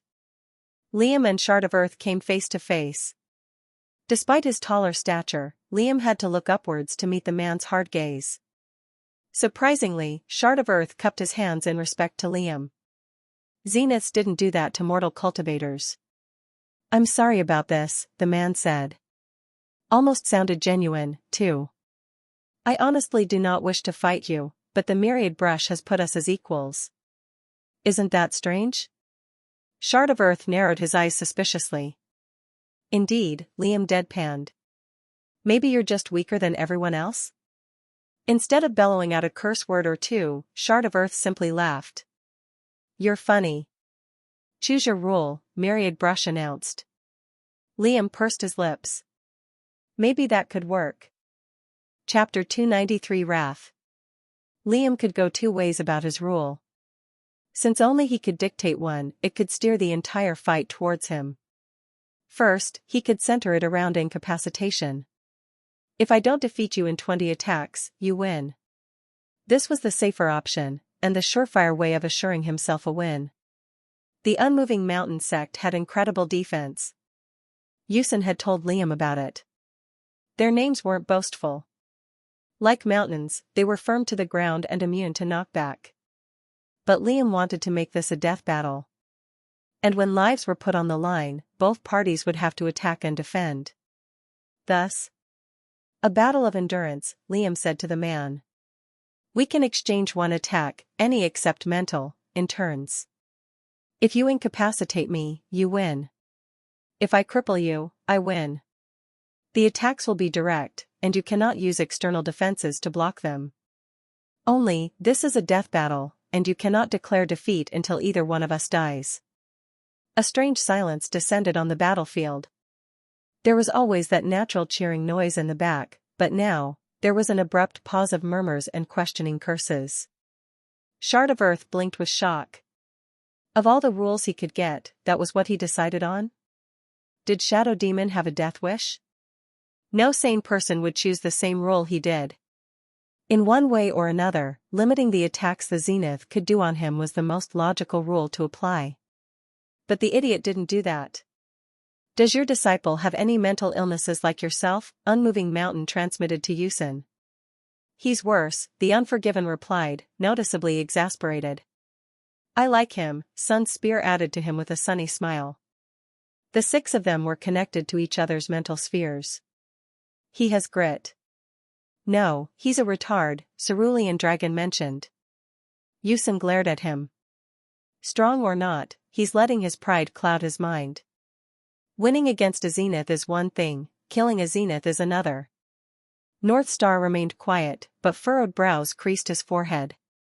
Shadow Demon chose those rules for a specific reason. He was confident in winning, and that unnerved North Star. Meanwhile, Liam said nothing and waited for the Shard of Earth to respond. The myriad brush clearly didn't see an issue with it, but if Shard of Earth made that rule, he would have denied it straight away. I guess? Are you sure? Shard of Earth asked with wide eyes. I won't hold back, just so you know. Liam nodded tersely. Neither will I, Liam thought. And he really wouldn't. Using his Ashura form was on the table for this battle. Fine. Let's get this over with, Shard said. I'll be nice and give you the first strike, too. Myriad Brush nodded and activated the isolation barrier, leaving two, but expecting only one to come out. Liam heaved a breath. His aura spread, and his eyes grew cold. I need to make every attack count. Shard of Earth spread out his knees and planted both feet into the ground with all his strength. A slight tremor ran through the ground where he stomped. Evidently, the battlefield could endure much more than that. A moment later, the shard's body began to vibrate. Air rippled and shook around him. Slowly, his skin turned dull as rock. In every sense of the word, the man looked unmovable. Shard of Earth shifted his attention to Liam and smiled. "Do your worst." Liam responded with a grin of his own. First, his blood shadow began to condense around his right fist. It effectively tripled his natural strength. Ever since Liam put more effort into enlarging and darkening his shadows, their capabilities had grown to a powerful amount. Immediately after, Liam activated his blood demon arts.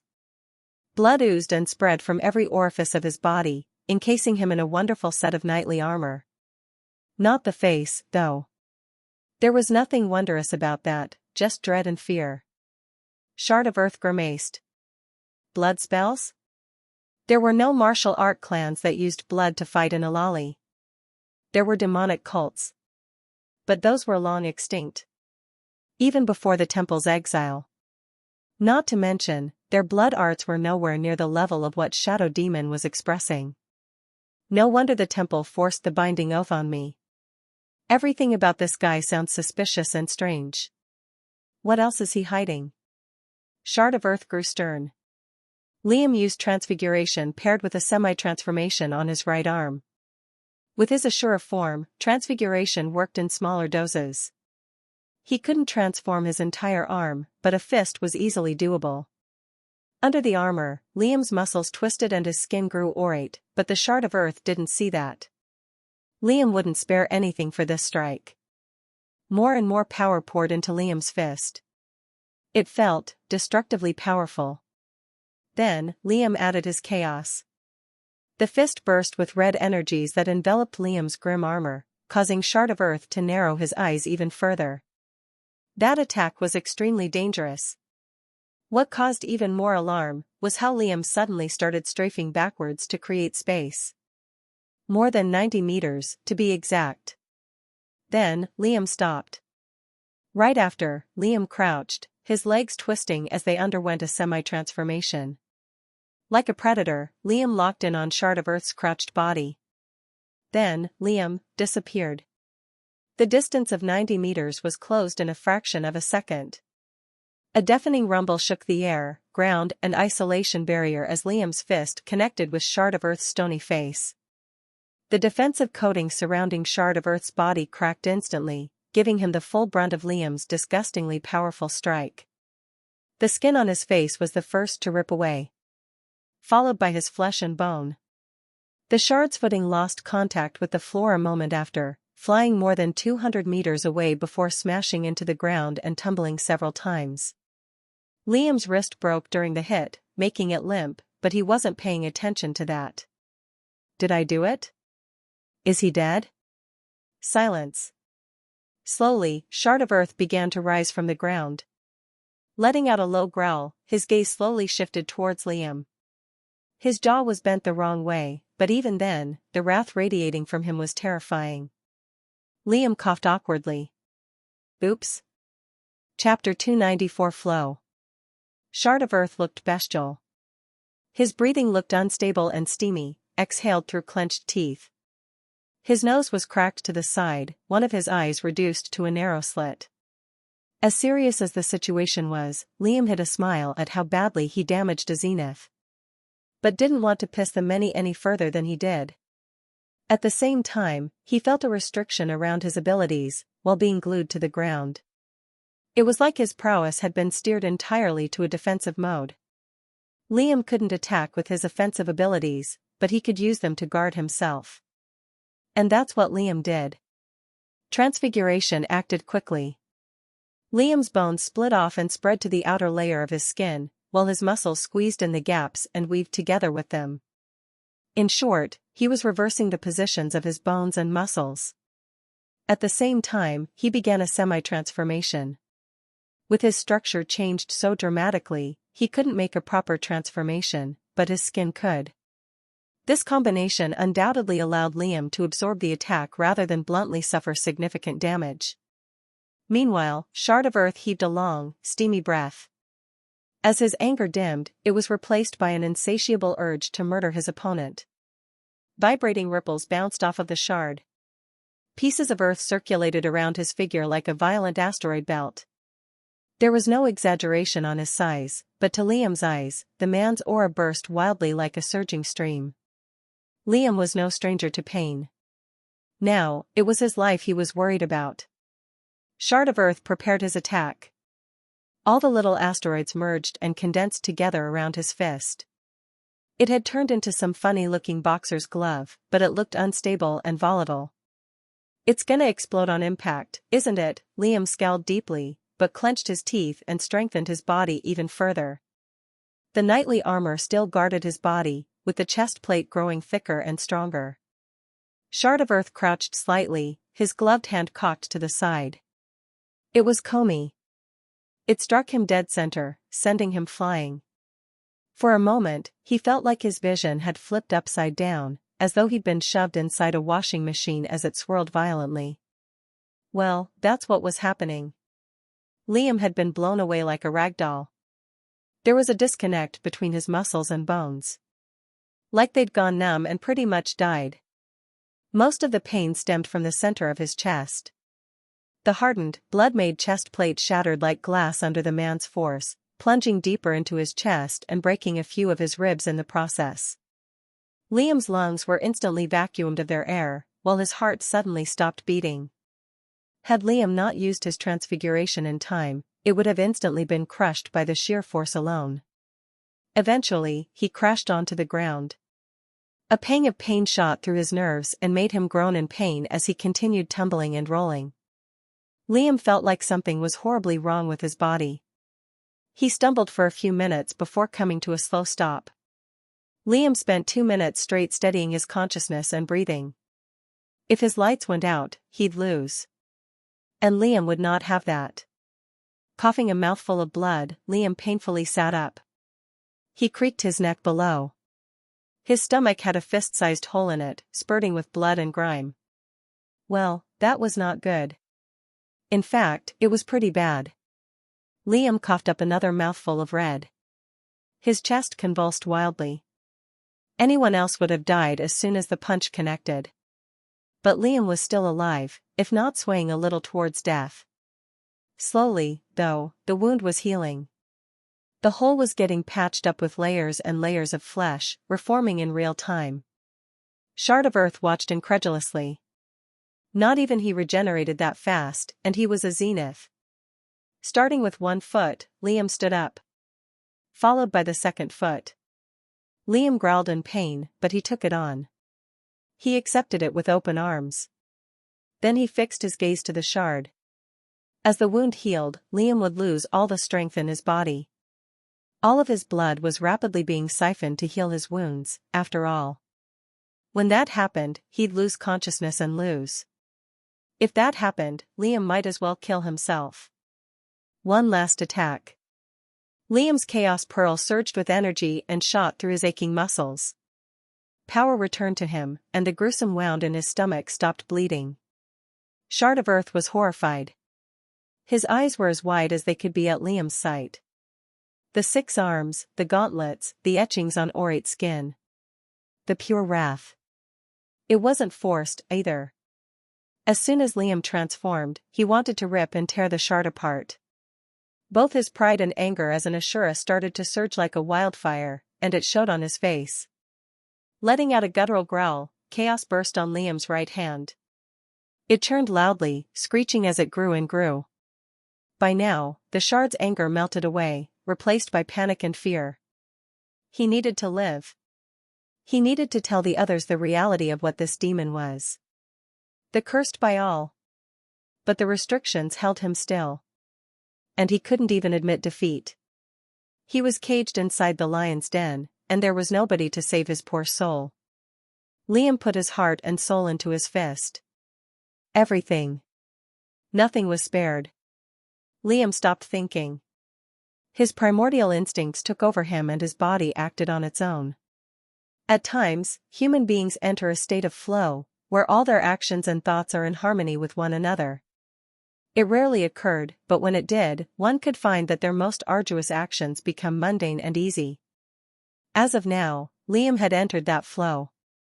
His blood shadow and transfiguration, which usually didn't work with the Ashura form, transformed and wrapped around his fist. Liam let out a misty breath, and by the end of the exhale, he disappeared. The punch struck the side of the shard's head instantly.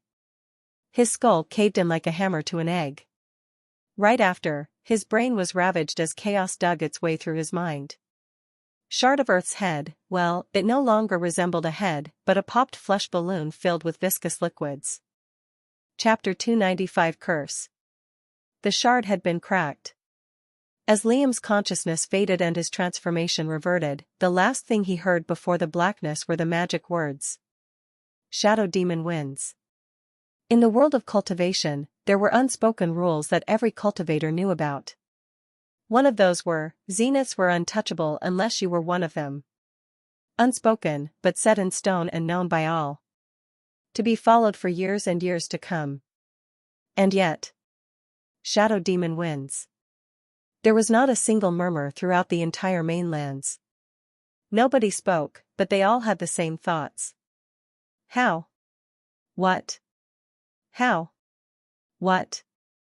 Their brains had momentarily shut down to process just what they had heard. North Star, Cerulean Dragon, Unmoving Mountain, Sun Spear, Miasma Queen, Felling Wind and Myriad Brush had grimaced at the same time. For different reasons, too. North Star because he realized just how powerful the temple's forces were. Cerulean Dragon because he called a mortal ranked cultivator who beat a zenith a retard.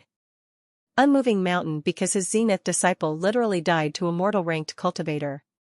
Sun Spear because of just how grand the achievement was, and he wasn't the one to achieve it. The rest were just worried about what this entailed for the tournament. 5 points to the temple. 19 total, Myriad Brush. To his credit, there wasn't too much concern in his voice. 19 points. Even if the others won their next bouts, they would be 2 points shorter than the temple. This was getting dangerous, and the six knew it well. Miasma Queen wasn't even in the fight, and even she was getting worried. Yusin quickly flew to Liam's body and started to patch him up with his shadows. Liam's right hand was split down the middle, the fingers of which bent from the base. And that was the least gruesome injury he had on his body. Using his shadows to carry Liam back to the monolith lion, Yusin turned towards the unmoving mountain with a chilling gaze and said one word. Come. The unmoving did exactly that. His expression grew heavy, menacing and dark. The shame he felt today.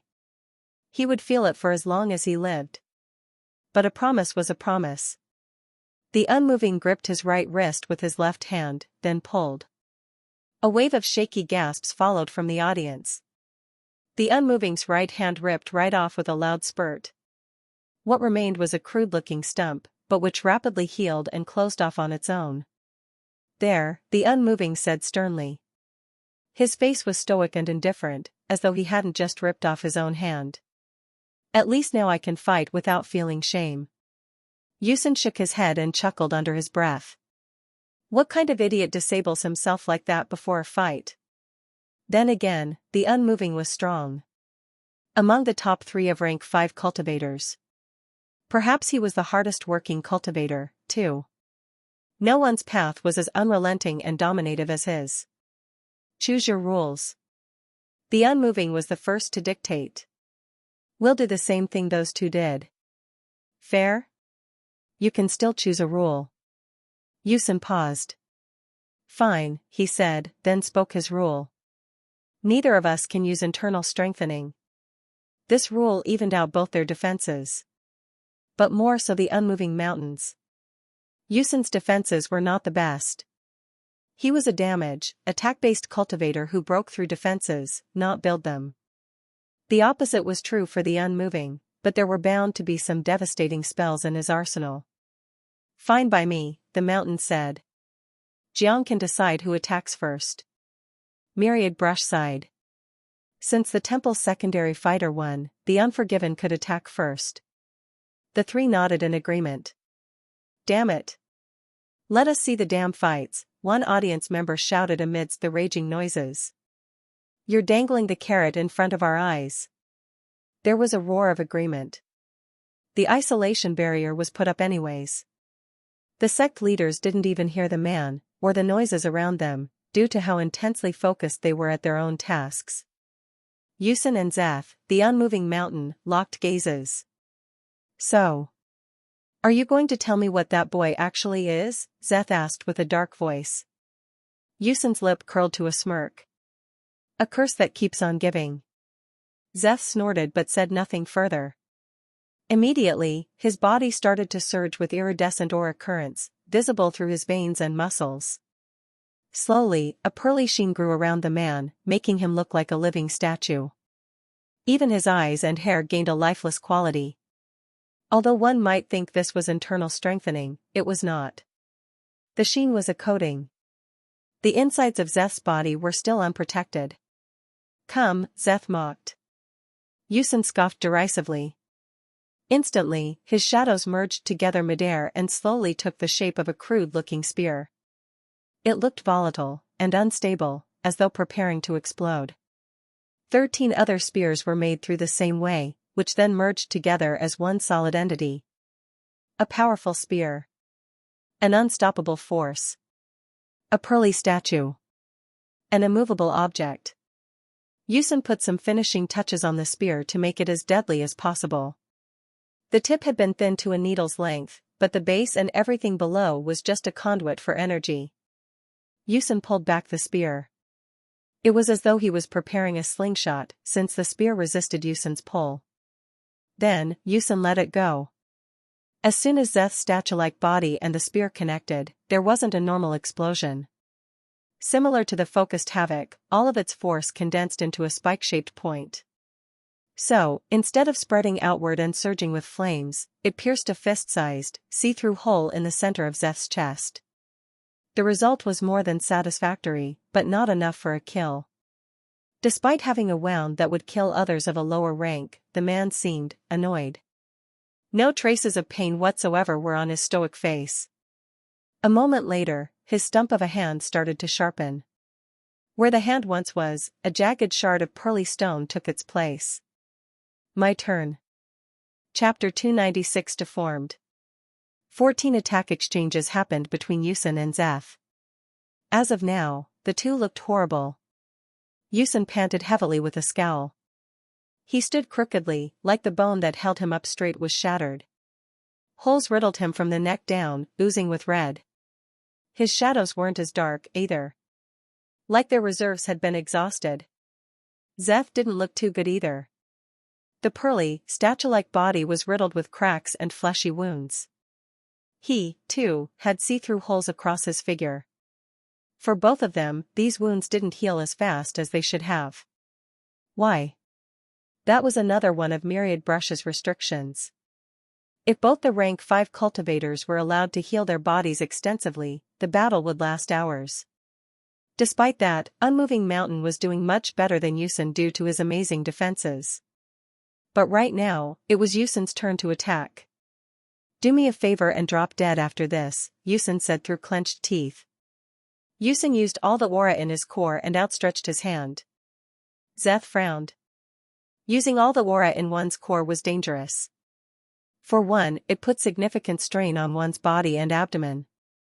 For higher-ranking cultivators, this was dangerous. Their cores were amazingly powerful, after all, and the aura inside it was incredibly dense. Even with their powerful organs, if too much strain was put on them, their cores would shatter. What Ucen was doing now was literally risking his life to win the fight. As Ucen's aura grew bigger and bigger, Zeth's eyes widened. He's going above his threshold, Zeth thought. Does he plan to die? Going above the threshold for rank 5 cultivators meant straining your core to a lethal level. It was essentially the equivalent of sacrificing a portion of your longevity to attain momentary strength. And that's what Ucen was doing. As his darkness grew purer, it was also becoming more volatile. Zeth had no intention to die. He activated all the defenses he possibly could to counter something of that level.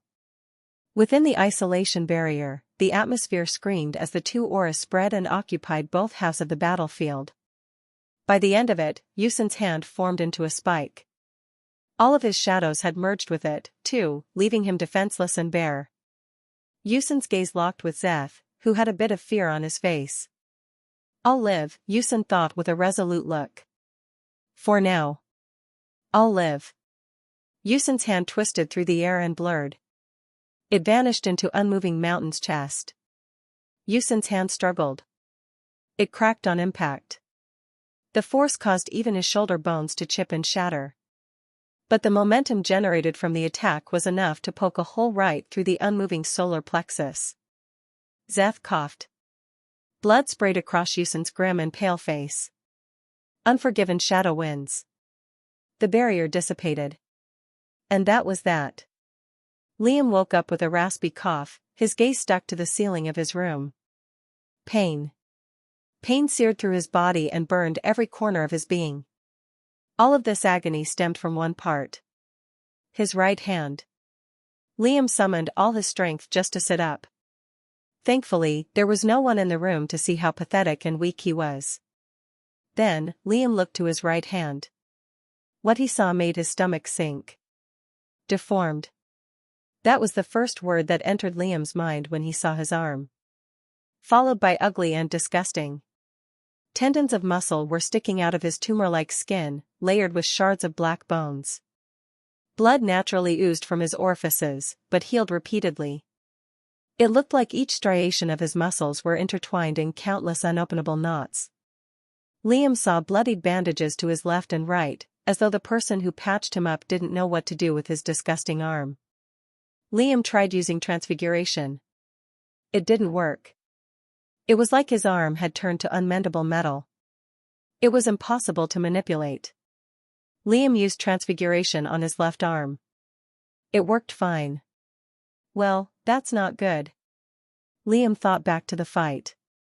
Thinking hurt, and his memories were also hazy. I used transfiguration in my Ashura form somehow. Is that why I can't use it now? The structure between an Ashura and a human was vastly different. Their muscles and bones had different density, and although they looked similar, their structures were also different. Liam slightly narrowed his eyes. So I can't change my arm unless I change back to my Ashura form. That was not going to be easy. As of now, Liam was incredibly weak. There was barely enough energy in him to get up from his bed. And becoming a full Ashura had drastic effects on his body. If that was all he focused on until his next fight, he would be drained of his strength, even if he got his arm back. His goal would be figuring out a way to hone transfiguration to attune it to his Ashura form. But that was an entirely separate project. Despite his deformed arm and dangerous predicament, a broad smile grew on Liam's face. A zenith. I killed a zenith. Liam felt extremely proud. Has anyone else achieved what he had? Probably not. But there was a logical explanation to his victory. Blood. Chaos pearl. Mind. Body. Core. Liam had to cultivate all 5 of these in order to make them stronger. The typical zenith had just 3. Although his blood shadow didn't have a specific rank, he cultivated that, too. If I can kill a zenith now, then what can I kill once I become one myself? Liam pulled himself out of his thoughts. He couldn't let pride cloud his thinking. Groaning, he picked himself and left the room. In the corridor, Jargon and a few other shadows were waiting for him. As soon as Jargon saw Liam, he beamed with a sunny smile. My liege, he said. Then he saw his arm and frowned a bit. Are you well? Look at my arm, Jargon. What do you think? Liam responded. Jargon chuckled awkwardly. Ruth, Krell and Maeve were there too, all of them glancing at his deformity. Sup, Ruth said with a terse wave. Nice arm. Yikes, it's worse than I thought it would be, Maeve added, making an exaggerated disgusted face. You tried defeating a zenith and coming out uninjured, Krell defended him. Before they could start bickering, Liam clicked his tongue and caught their attention. Are you here to fill me in or just give me another headache? Chapter 297 Dying. In the corridors of the giant temple, the four looked at Liam with awkward smiles. Yeah, Ruth said with a nod. The others nodded in synchrony. Silence. Okay? Get on with it then. Liam frowned. Was it just him, or was everyone around him an absolute retard? Alright. Well, first, Ucladd won. We have 24 points now, Ruth said with a broad grin. We're in the lead, baby. Liam nodded.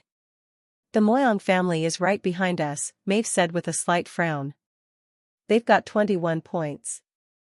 The four grew a little serious on those words. Liam asked why. Myriad Brush revealed another rule, Jargon said with distaste. Those in the finals forfeit their second chances. Now, it's the temple versus the luminous lights. Whoever wins this, well, they pretty much win the tournament.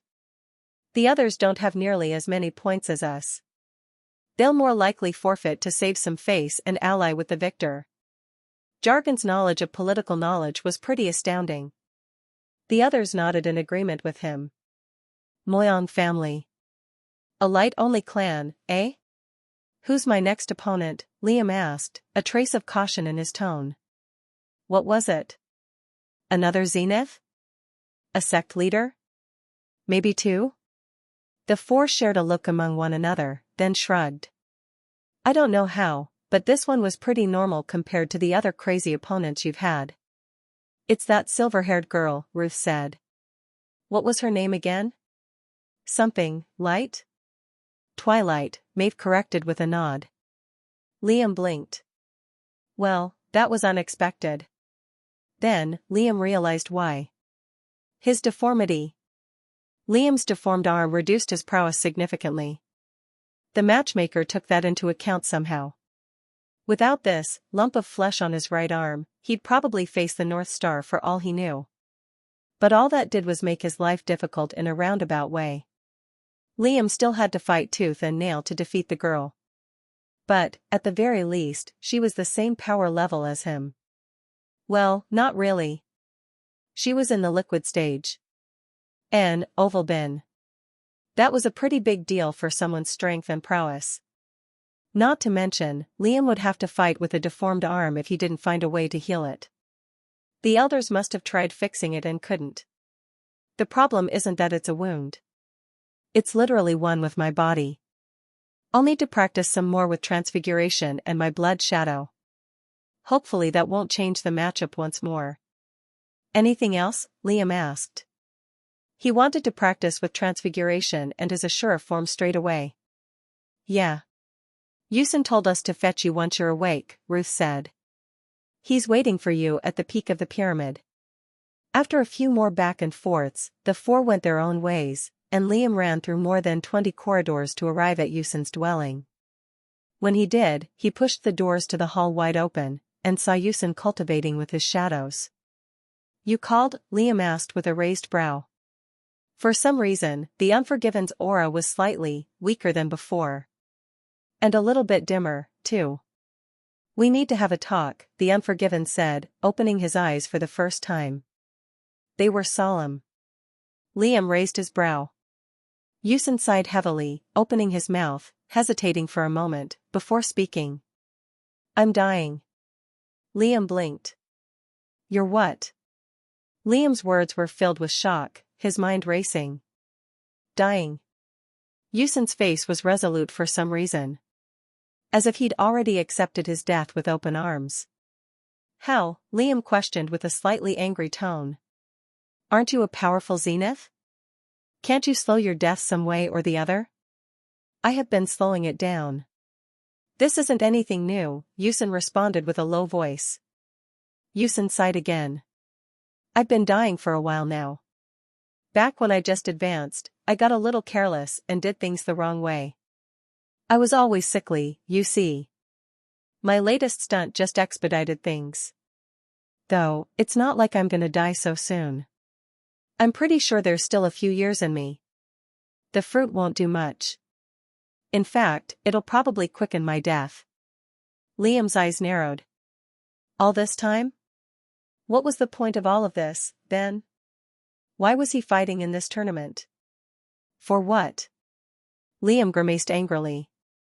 A rank 5 existence. The middle part of the cultivation journey. An expression of pure power. Dying. Laughable. Liam felt pure anger. If the tables were turned, Liam wouldn't be in the same situation. He'd find a way to live. Anyway.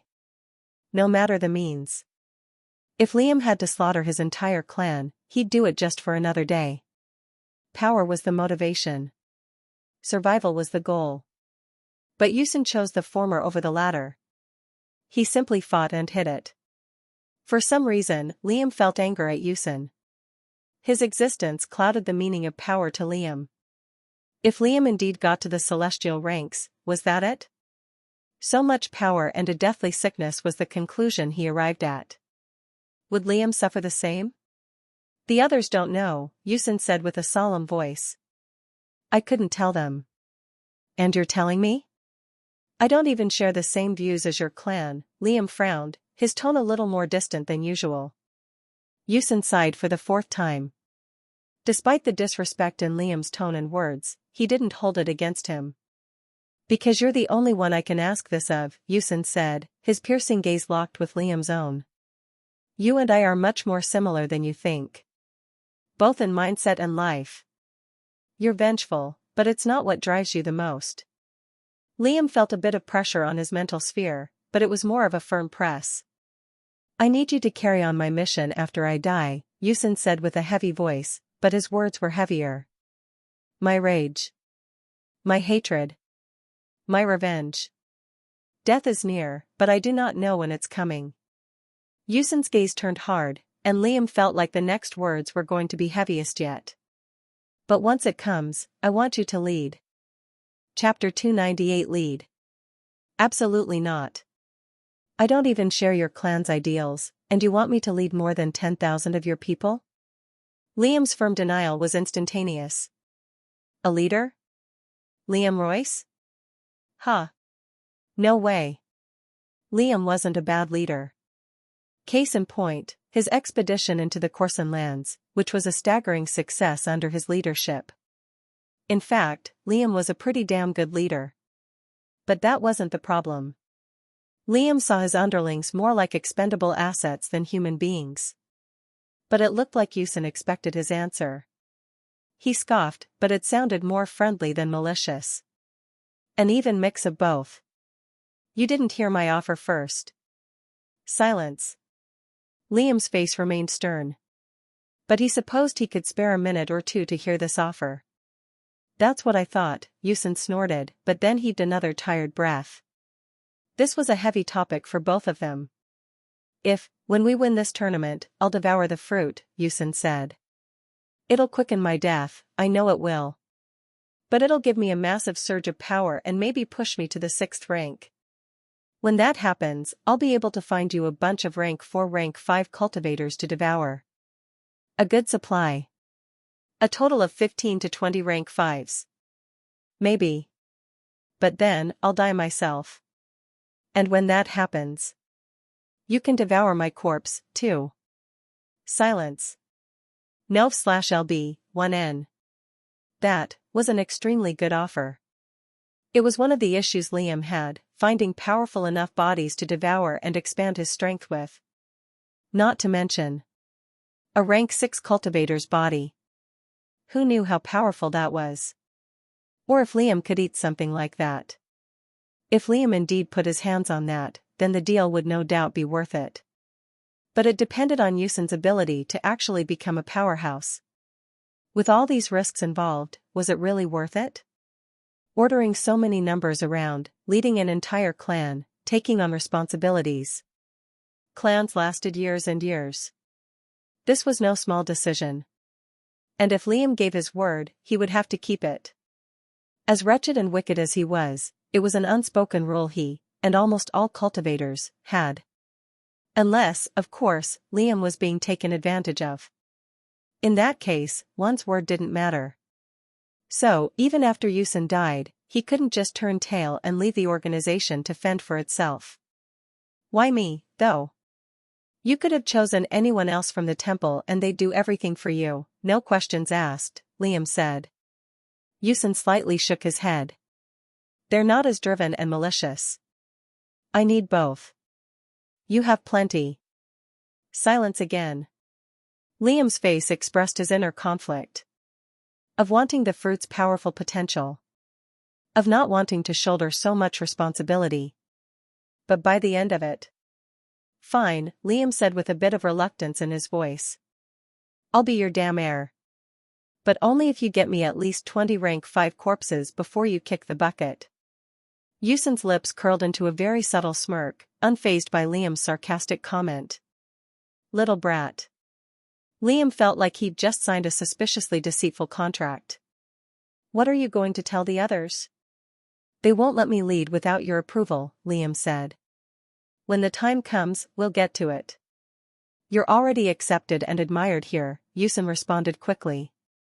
I should tell you what to do after my death, but first, we have a tournament to win. You should go train now. And maybe get that arm fixed, Ucladd gave a light smile. Liam grumbled. The conversation ended there. There wasn't anything more to discuss, and the two went their separate ways. It was strange, Liam thought, the events one went through in life. Everything that happened to Liam came full circle.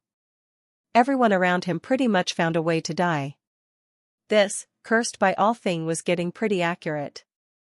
But Liam wasn't really close to anyone to begin with. Most of them were already dead. Except two. Are Lloyd and Rogan still alive? Liam's true teachers. The people who introduced him to his current life. There was Lloyd's horrible advice on how to speak with women, and there was Rogan's equally bad advice on drinking alcohol and gambling. Liam felt a bit nostalgic thinking about them. He chuckled under his breath, replaying the countless memories he made with the two as he made his way back to his room. But then he shook his head, his face growing resolute. It's better not to dwell on the past. Only forward. He'd rather they didn't see what he became. Liam held a dusk blade in his left hand. Heaving a small sigh, he swung it across the disgusting deformity on his right arm. A small bit of muscle was severed off. A pang of pain seared through him. Just a few seconds after cutting it off, the deformity grew back with a wet squelch. Like I thought. It's one with my body. 2 weeks is not nearly enough time to fix this thing. Liam knew how stubborn his Ashura form was. At least a month or two was needed to heal the injury. But Liam supposed that was normal. He had been neglecting his Ashura form for a while now. In truth, he was always wary about using it too much. The drastic drawbacks it had on his body weren't light, and it forced him to rest. And rest he did not like to do. For the next 2 weeks, Liam focused on transfiguration with his Ashura form. By the end, Liam decided that the task of fixing his deformity was too difficult. He succeeded in healing the wound just a little bit. It no longer bled, but the bits of flesh and grime that protruded from it were still visible. Not to mention, it hurt. But Liam just chose to grit his teeth and fight with it. Fighting against a powerful martial artist with one arm wasn't ideal. But so what? Liam still had another arm.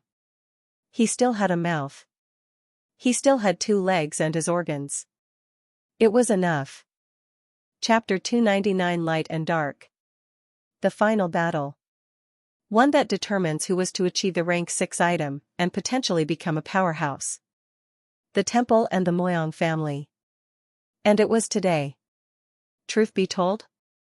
Liam was just a little nervous. Ucladd was weakened. And Liam would fight with just one arm. And this was against the most powerful clan in all of Alali. Before all that, Liam patched up his arm with some inscribed, plain-looking bandages made by the Golden Cranes. It helped rid the pain and keep the arm hidden. Liam couldn't afford to show the deformity.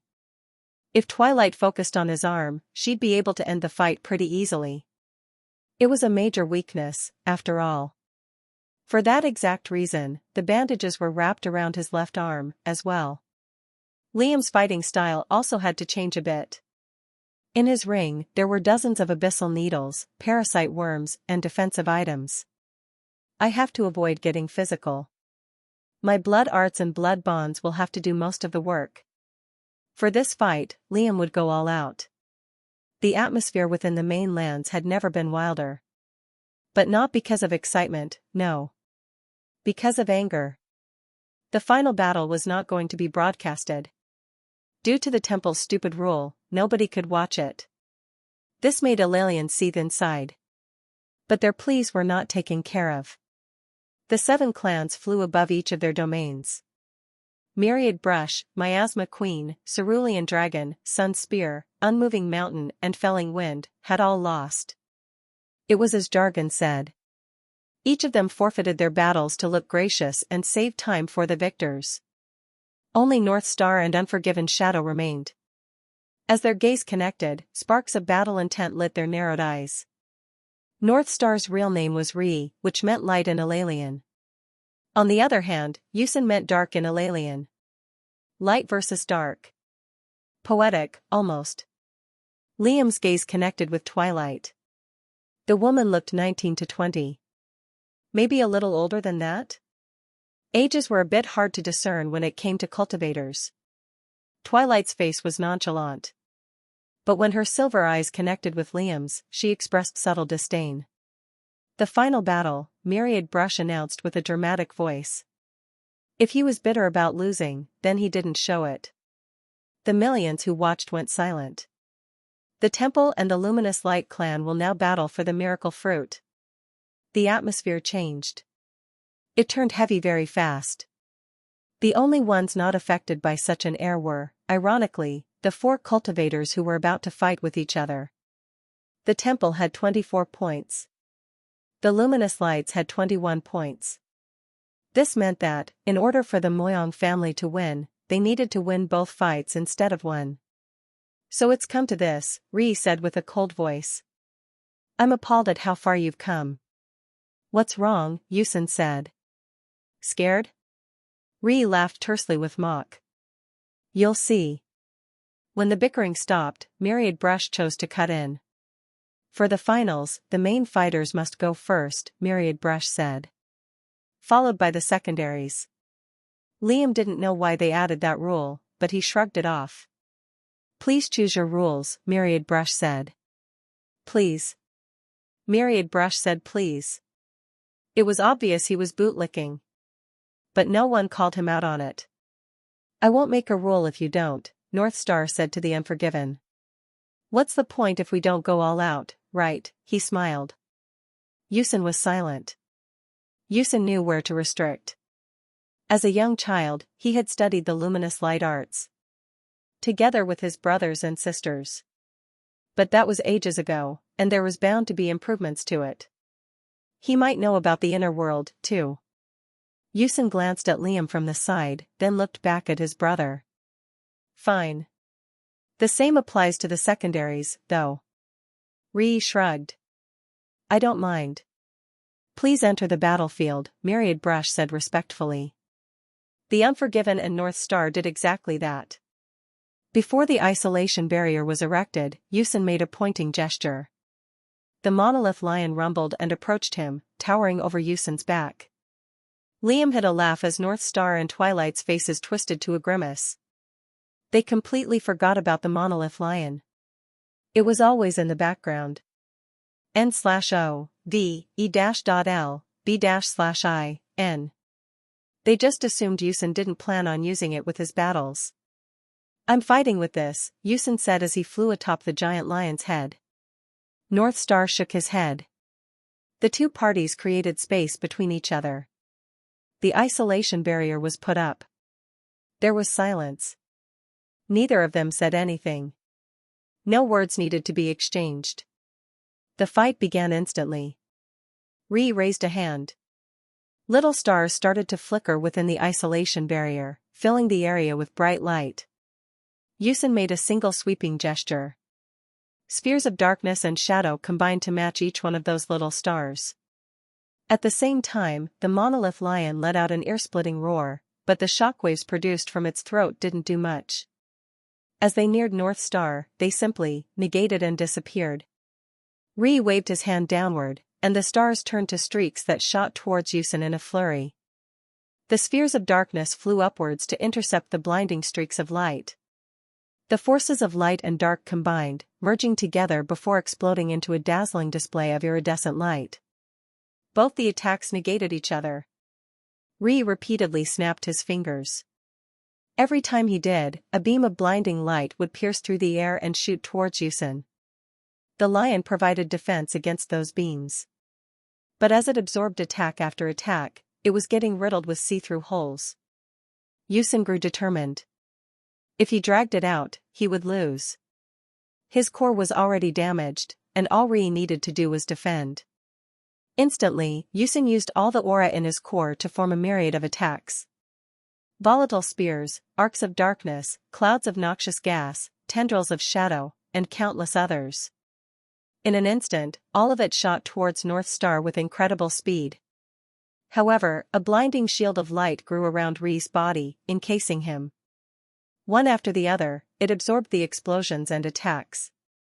Slowly, the shield was fizzling out. Some attacks went through. But soon, the barrage ended. The shield opened, and Ree was covered with gruesome and bloody wounds. Just then, North Star snapped his finger again. A beam of light shot towards Usin, incinerating his right arm from the shoulder. Chapter 300 Drain. Usin saw the beam making a beeline towards him. But there was nothing he could do.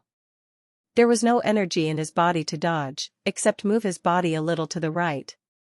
Not only did Usin strain his core to the max, he also stressed his body while producing all those different attacks.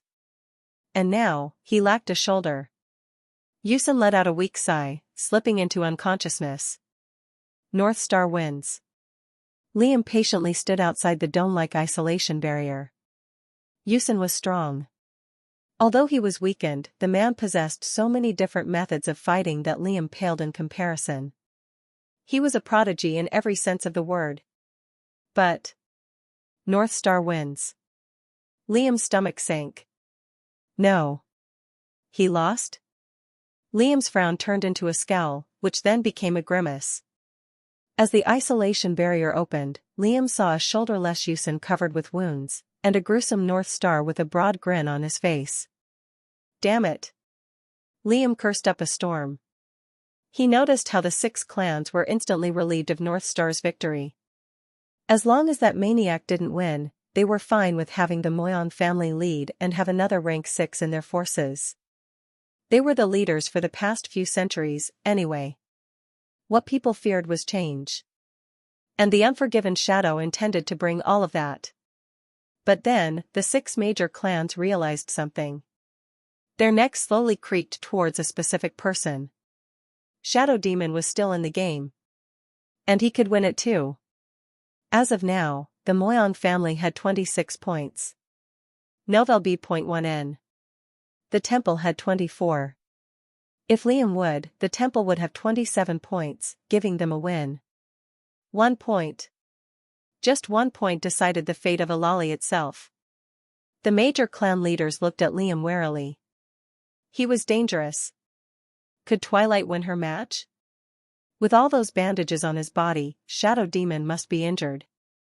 The odds were leaning towards Twilight. Though, right now, she looked grim. In fact, that only intensified after North Star's win. That mountainous burden now weighed against her weary shoulders. It felt like a rock had been thrown over her head. Everyone looked at Liam. His expression was nonchalant as ever. Did he even feel the same pressure? Why did he look so confident?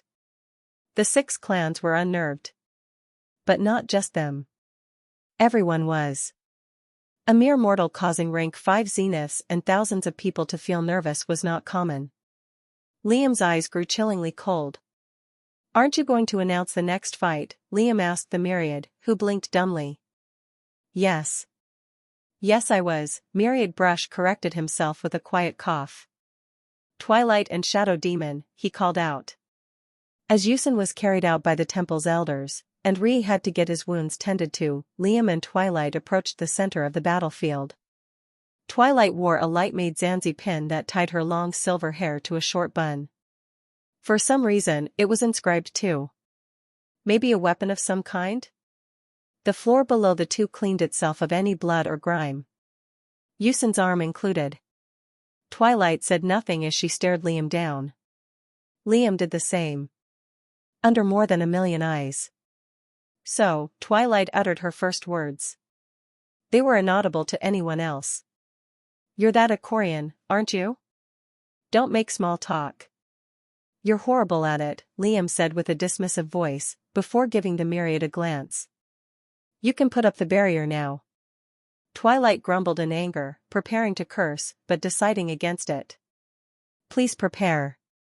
Myriad Brush reverted to his respectful tone. If one was in doubt of which side was to win, all they had to do was play both sides. Right after, he put up the isolation barrier. As the dome filled up and covered the battlefield, everything reverted to silence outside of it. All of them held their breath as to whose name would be announced as the victor. Liam didn't bother exchanging any words. Neither did Twilight. Twilight took off her Zanzi pin and let her hair loose. Suddenly, her aura in Liam's eyes changed.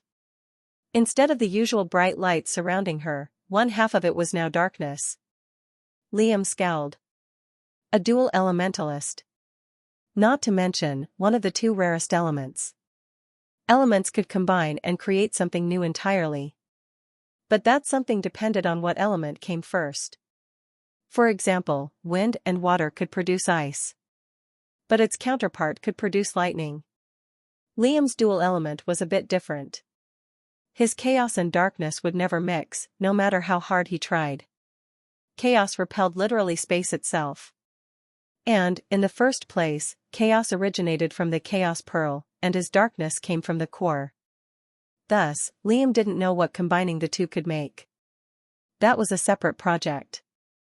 But light and darkness? Twilight smiled coldly. Who knew what came from it? Liam practiced caution. 1, 2, 3. Begin. Liam didn't spare a second and ran forward as fast as his two shadow-enhanced feet allowed him. In each of his hands was a rank 3 abyssal needle. A loud buzzing noise gained volume as light-made chakrams started to form around Twilight. Exactly 8 in number. At the same time, another 8 chakrams formed midair. However, they were all made from darkness. Twilight smiled coldly. All of them blurred towards Liam, creating a screeching noise as they cut through the air. Liam still held on to the abyssal needles and pressed forward. One after the other, the chakrams dug into his flesh as he dodged and evaded. It looked as though Liam was going through a shredder. The light chakrams incinerated patches of him while the darkness chakrams ripped through and corroded it. As soon as Liam was 15 steps away, he hurled the abyssal needles. They hissed through the air with incredible speed, but the chakrams split them apart in an instant. But the needles still exploded. Twilight's eyes widened. A barrier of light started to form around her, but Liam already arrived at her side and swung his foot across her rib. Time seemed to slow. Twilight strengthened her body as the kick landed. Something in Twilight broke. But just as Liam kicked her in the rib, Twilight's hand clasped around Liam's arm. In a fraction of a second, Liam felt his energy being siphoned away.